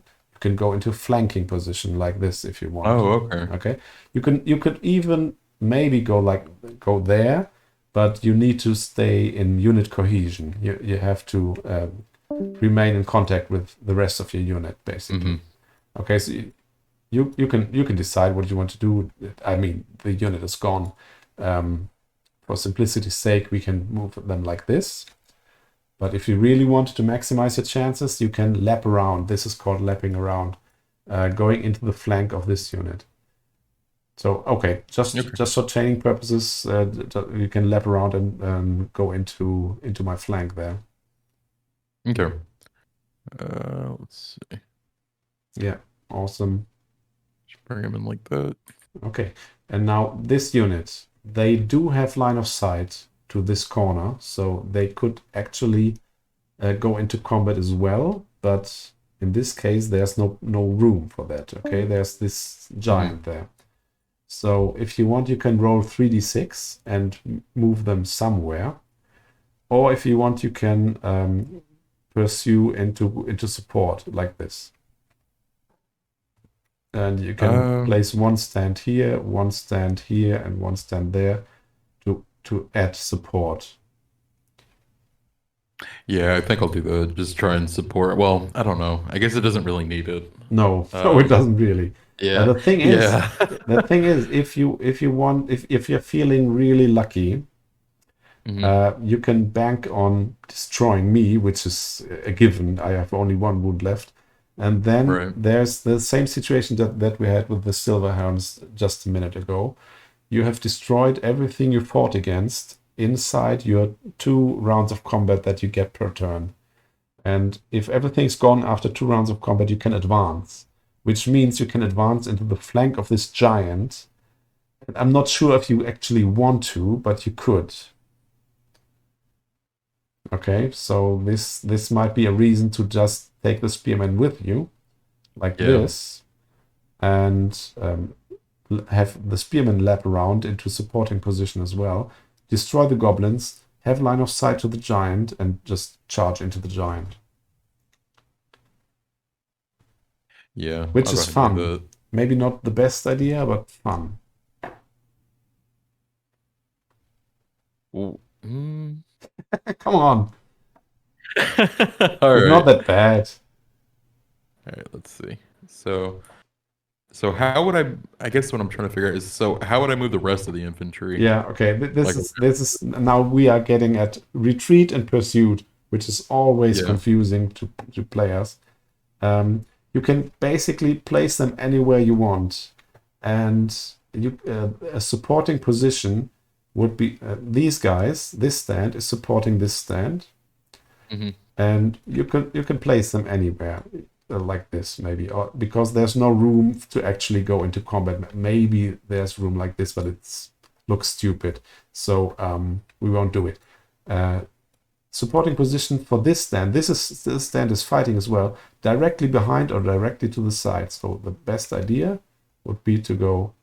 This stand goes there, and this stand goes there. It looks funky, but these three stands are now in supporting position to these fighting stands, and this would maximize your effect. Okay. It's a bit simplified the way I'm explaining it, but it's not much simplified. It's how most people play. Okay, so this is your second round of combat, and to speed things up, you will get a lot of attacks. And we don't need to roll all of these, but you will get your archers get 3 per base, and when they pursue, they get another one, so they get 4 per base. If they have pursued 3 centimeters, they get another, and at 6 centimeters they get another. So Wait a minute. You will now get 3, 4, 5, 6, 7 attacks per base, so 14 attacks. I have no armor. I have 1 wound left, so we don't need to roll the 14 attacks. These guys are now pretty dead. Okay. Yeah. And they had two attacks to begin with, and I could now roll the 2 attacks on your archers. But since you are in my flank, this is another way of reducing my attacks. If this stand is flanked, or if there's somebody in the back, I get -1. And if you're causing terror, I get -1 attack per base as well. These are pretty much the only ways to reduce enemy attacks. You flanked me, so I do not get 2 attacks per base, but 1. I roll this, and I hit, and you can try and save on a 6. Okay, so I just increase the damage to the unit. Yep. So, and I get wiped out, of course. Poor goblins.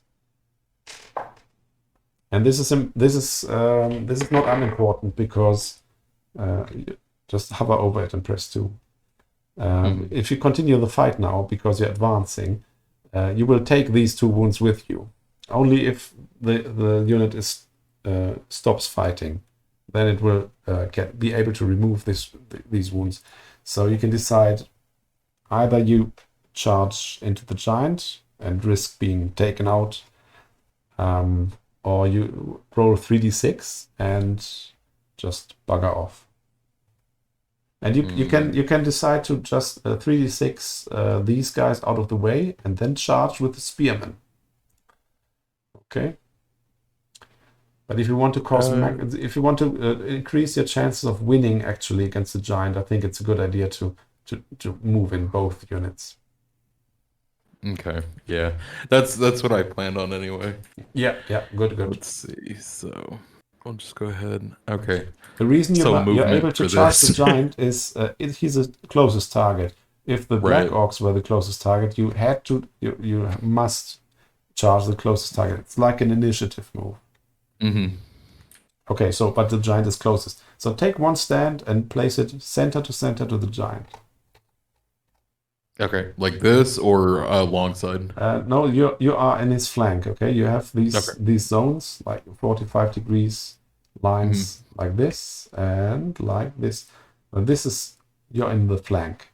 The majority of your unit is between these 2 lines, so you're in the flank and move into the flank. Okay. Just turn around. Yeah. Oh, whoops. Here we go. There you go. And sorry. Sorry. These are spearmen. Archers, they can move like here and attack via edge corner contact. And then you have decided what this unit does, the archers, and then you can tell. You can say, well, what do the spearmen do? And they could advance as well, because they see the giant. They have 180 degrees line of sight with this stand, and they also are in his flank. So you can take this stand and move it corner to corner there. It's like an initiative charge attack.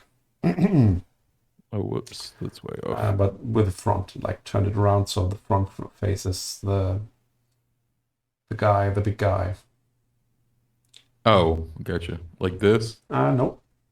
You are in the flank, so you have to attack the flank, but you do it like this. So just long ways. Gotcha. Okay. Sorry. So these guys, they can only support, because they are not able to go around to the front, because it's a new charge.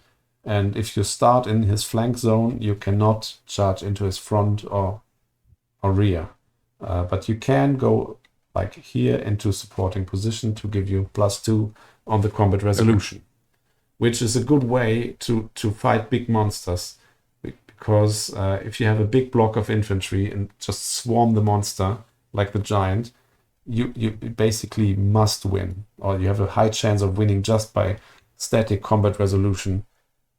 By itself, and if you manage to set a trap like another of your units behind him, You can just win the combat by a static combat resolution, by support alone sometimes, and drive the big bad monster into your own troops and kill it this way. Okay. Okay, so mega gut. So you charged. It's an advance, so that means the troops are a bit tired. You do not get your charge bonus, you just get your normal attacks, which would be 3 per base. So just go ahead and do the archers But first. the bad news is I cost terror, so you have to reduce every of your stands has to reduce its attacks by 1. So you actually get 6 attacks, which doesn't sound too good. I'm sorry, but you can make it. I thought. Hmm? You said it reduces it. Terror reduces it by 1 per base. So you get 3 per base. This is your basic attack value, and then reduce it by because of terror, reduce your attacks by 1. So 2 attacks per base. So gotcha. So let's see.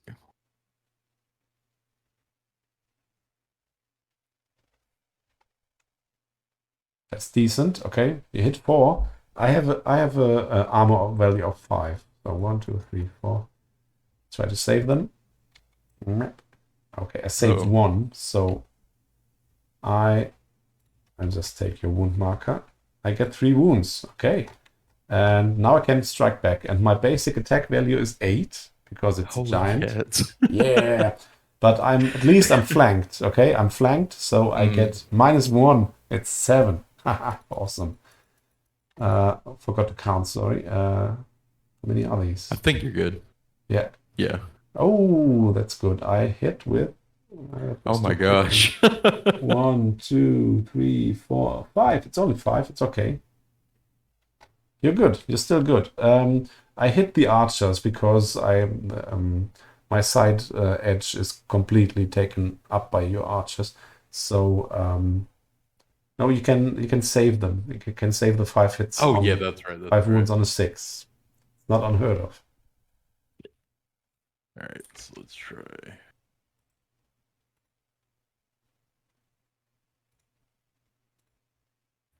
Nope.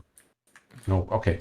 So I duplicated the marker because these wounds, they are from the past. Okay. The previous. They are not influencing who is winning this combat. So I did 5 wounds to you, right? Right. Okay, so turn this into 5. And now this is a peculiar situation. One of the things I don't really like about WAAAGH. Now I only fought, I attacked, all my attacks went into your archers, and they had 2 wounds on them already, so they only have 4 wounds left. Okay? And I cannot cause 5 wounds to the unit that only has 4 wounds left. So this gets reduced to 4, which wins you the combat. You win this combat just because your archers were so banged up. If they had more wounds to give, this combat would be a draw, as we're about to see. So that's bizarre. Yeah, that's a bit bizarre. It leads to strange situations, but that's how it is. Okay. So, if it was 5 wounds, you caused me 3, and you have 2 support, so your score is 5, and I caused 5 wounds, so it's a draw. Right. But we have to reduce the 5 to 4, which I'll do, and which means your archers will get wiped out. But now I've caused you 4 wounds, and you have caused 3 wounds to me.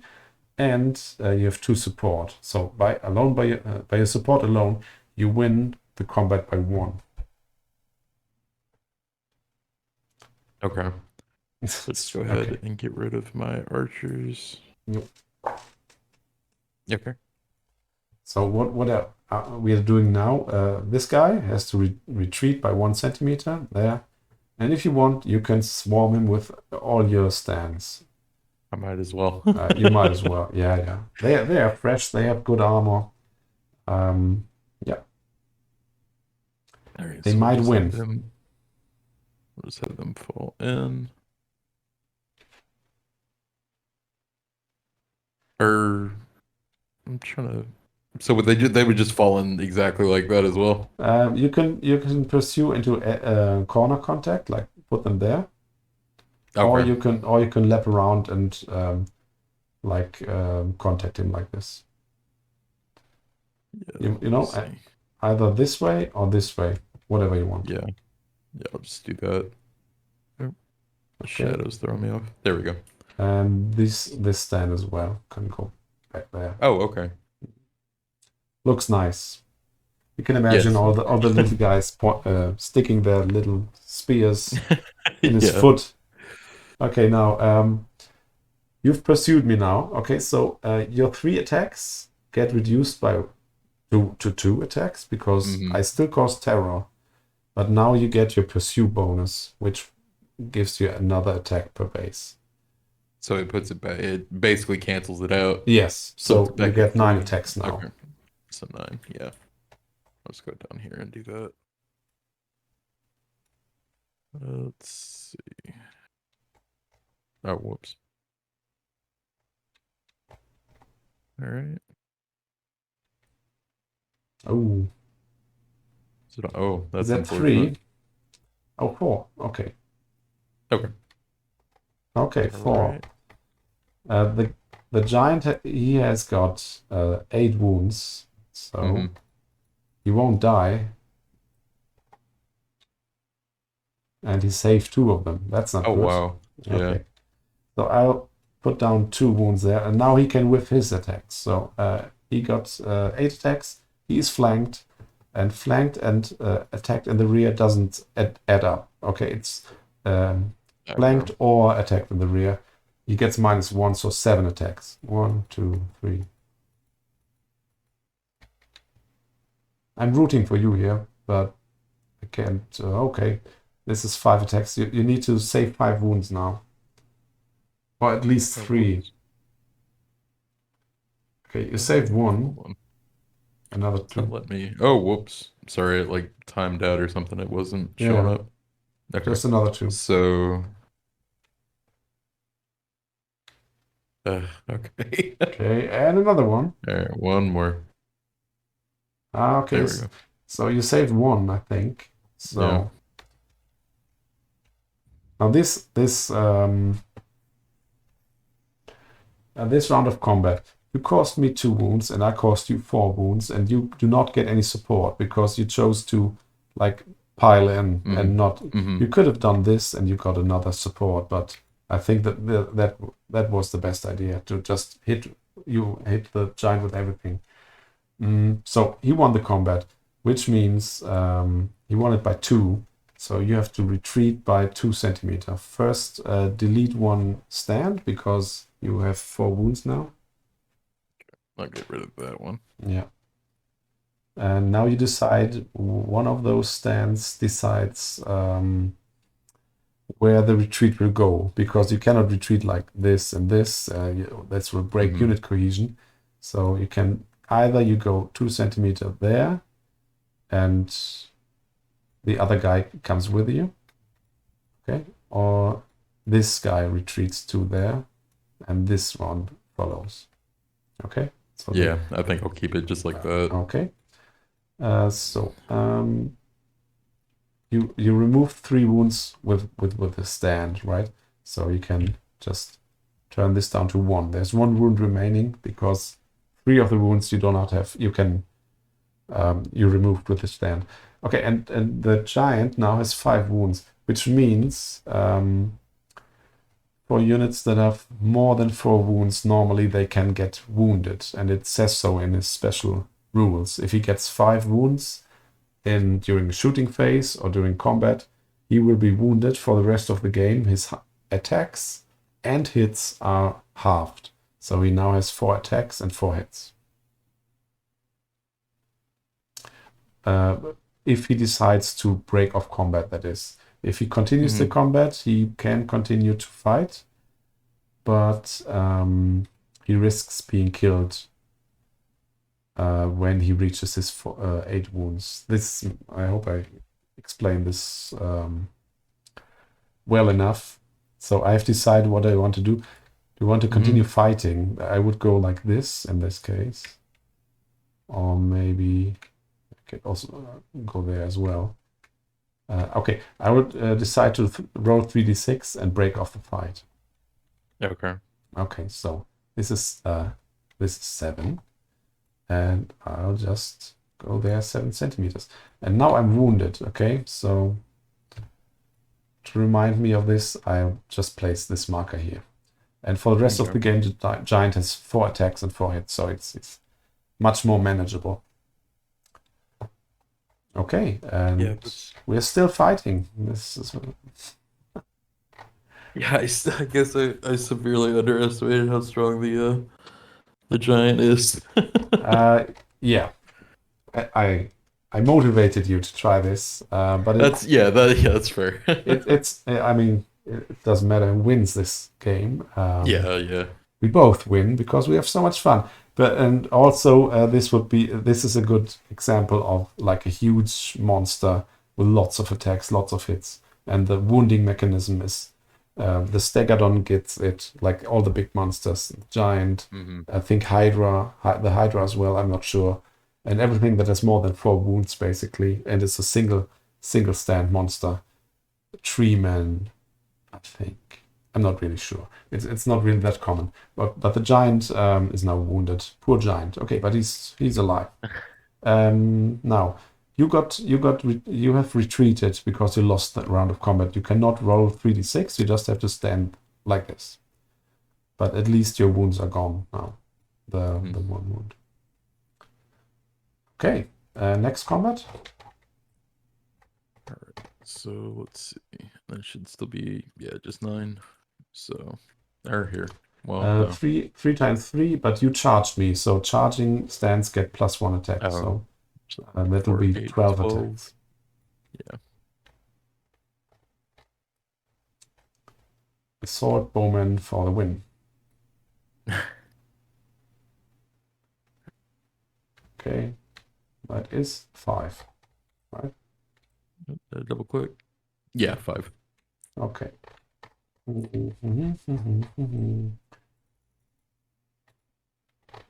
I got 6 up armor, and I saved nothing, so sorry, getting in the token. Okay, I just lost 5 wounds, and to hit you back, the Orc Warriors, they have they're costing the same, I think, as your Spearmen, but your Spearmen have 3 attacks and 5 up armor, and the Orc Warriors have just 6 up armor, but they get 4 attacks, so they can now strike back with 12 as well. And I have the Orc Hero in there, and he adds another attack, so 13. Good number.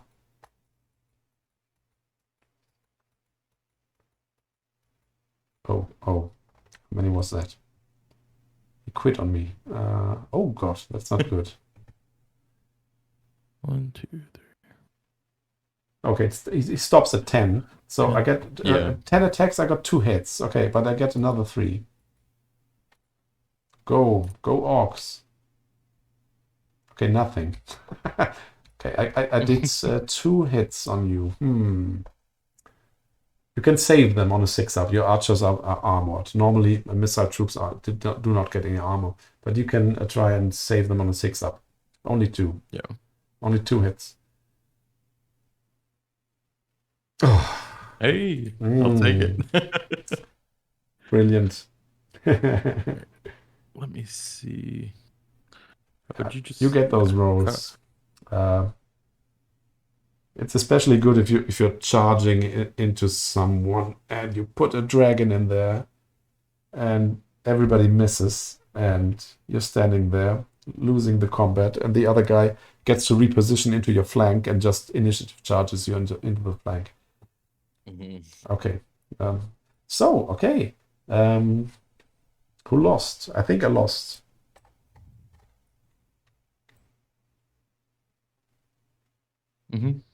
So we both have 3 support. Yeah. So it just comes down to whoever caused the most wounds. You cost 4 more than me. So I lose this combat by 4, but I do not go back 4 centimeters, which would be bad because it gives you another bonus attack. This number I divide by the whole by the number of units on my side that have to retreat now, and these 2 units retreat. So I divide the 4 that I lost by 2, and this means that if you have a big formation with many units inside there, it gives you more stability because you're barely retreating. And the magic number is 3 centimeters. If you manage to push somebody back 3 centimeters, you get the bonus attack, which is really good. Okay, so I go back 2 centimeters and I remove 1 stand, and I have 2 wounds left. And if you want, you can just advance into me or pursue into me. Yeah. Let's go ahead. I'll just move everybody up. Oh, whoops.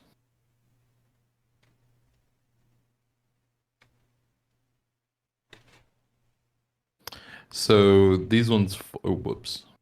There we go. And these ones fall in. These 2. Because they can reach somebody by just stupidly moving forward, straight forward. They have to do so, and this is a very common situation. I have a casualty, and you can just drive into my formation, which brings this guy who was supporting before. Now he can fight, and only these 2 guys are supporting. Okay. So let's see. Now you have to divide your attacks because these 2 stands, they are 1 unit, and these 3 behind, they are another unit. So you can add up everybody that hits this unit. Yeah, I guess. Let me see. And they've already got 2 wounds. Yeah. So you don't have any choice really because nobody is contacting both units. So you can just add up. These are 12 attacks because they have pursuit. Every base has 3 attacks, and for the pursuit you get another one. Yeah, so 4, 8, 12, what, 16? No, just the 12 because they are hitting the first unit. Okay. Gotcha. And we have to divide the attacks between units. Go ahead and roll.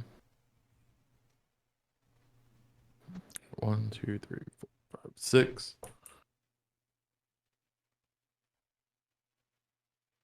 Sorry? 6 hits. 6 hits? Okay, I can save those. On a 6. Da, da, da, da. Yay, got a 6. Okay, in retrospect, I only have 4 wounds left, so I'm wiped out. These are now like old wounds. These 2 do not count towards the current combat phase. But I have 4 left, and you did 4 wounds there, okay? Because they had nothing, they have no more wounds to give. And these archers, they can attack with 4 attacks as well. Okay. Go ahead. I'll just go ahead and use this.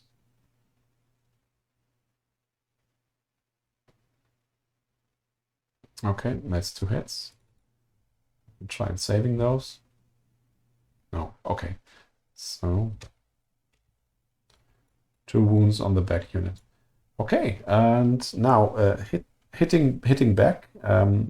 These 2 stands in the front. They have 4 attacks each, and they will direct all these attacks, of course, on the archers. And these guys in the back, they can only hit the archers. So I have 4 times 4 is 16 attacks on this poor unit of archers. Okay, I'll do 8 times 2. These are 8. Excellent. This is 2 for the first batch.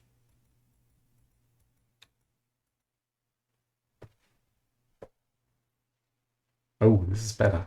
Uh-oh. 4, 6, 8. Okay, I hit 8, and you can try and save some of those. Some of those. Mm-hmm. That would be good.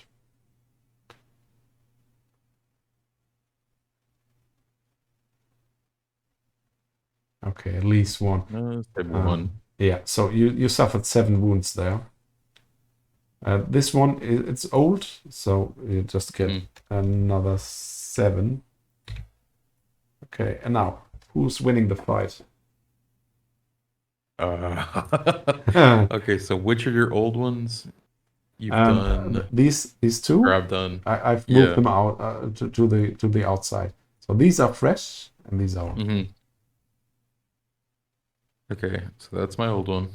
So that's fresh. And then you have 2 supporting. No, I don't. These are fighting. Oh, that one's fighting. Yeah, I'm Yeah, sorry. This one's supporting. yeah. Okay, so that, and then I've got 2 supporting. Yeah. So let me see. You're winning, or you won? Is that right? No.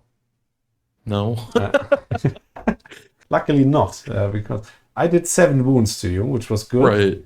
And I only get 1 support, so I'm at 8. And you did 6 wounds to me, and you have 2 support, which is also 8. Okay. So it's a draw, and we remove casualties and roll to see who gets to move first. And Okay. you get 8 wounds. You have 1 wound left. You remove 2. Yeah.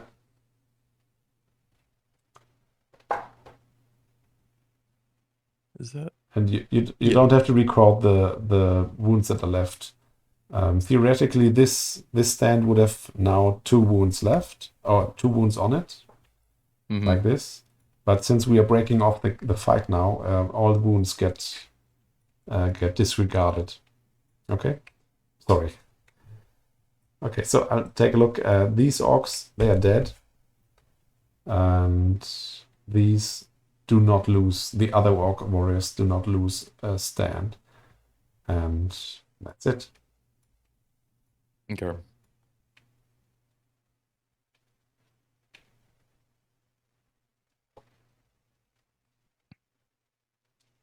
So you can remove the wounds there. Oh, yeah.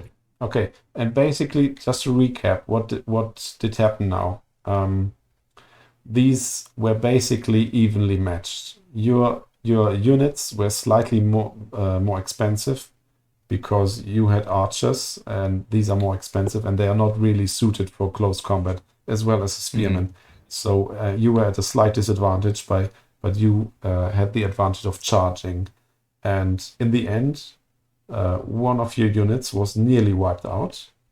It would have been easy to would have been realistic to wipe out this stand as well. So you lost 1 unit, or nearly 1 unit, and I lost a complete 1 unit. So this was like to be expected. And what's bad is I lost my hero. So just points wise, it was a good charge for you.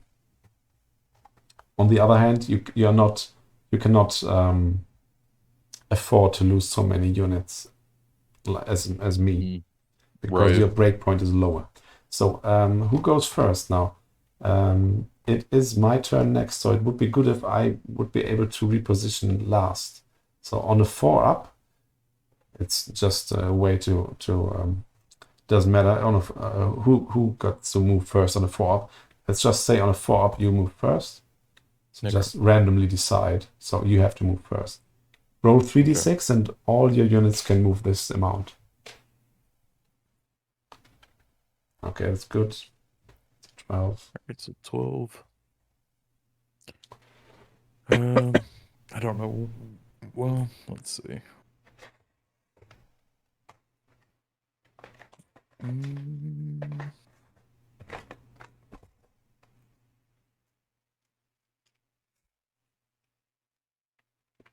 Yeah, I'll just pull them back. Nope, if I can. Oh, thank you.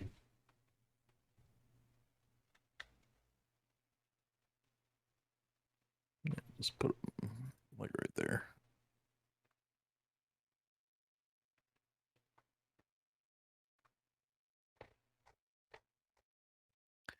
And if you want a slightly more beautiful and more sensible way, would be to just form one line with the rest of your troops. okay. So because you know there will be an attack coming. I think you will not be able to get out of initiative range for this unit. Okay, but initiative-wise, they have to charge there because these are the closest units. Okay, so maybe these get lucky. They'll be pretty much annihilated your big brigade. Or not pretty much, but you're missing 2 units, and these guys are armed in a good position. Yeah. But you got a unit of goblins, you got a unit of orcs, you wounded the giant, and you killed one of my heroes, and you lost maybe 3 units in the process. So it's debatable if that was a good charge, because you only have a breakpoint of something ridiculous low. Breakpoint of 6. So you can't afford to lose so many units. By the way, I may have already lost the game. I need to count my units, how many I've lost. I think you broke me already. Okay, so can you manage another fight, or are you exhausted? Yeah, we'll go ahead and do one more. Okay, it's a fun fight. We can call it. Knights into wolf chariots should be good. All right. At this moment, just when the Silver Helms were about to destroy the wolf chariots and break my army in the process, my PC crashed again. But it was only a couple of minutes at the end before my army was broken and the game ended. I hope you have found this leisurely introduction to WAAAGH Master helpful, and I'll see you next time. Cheers!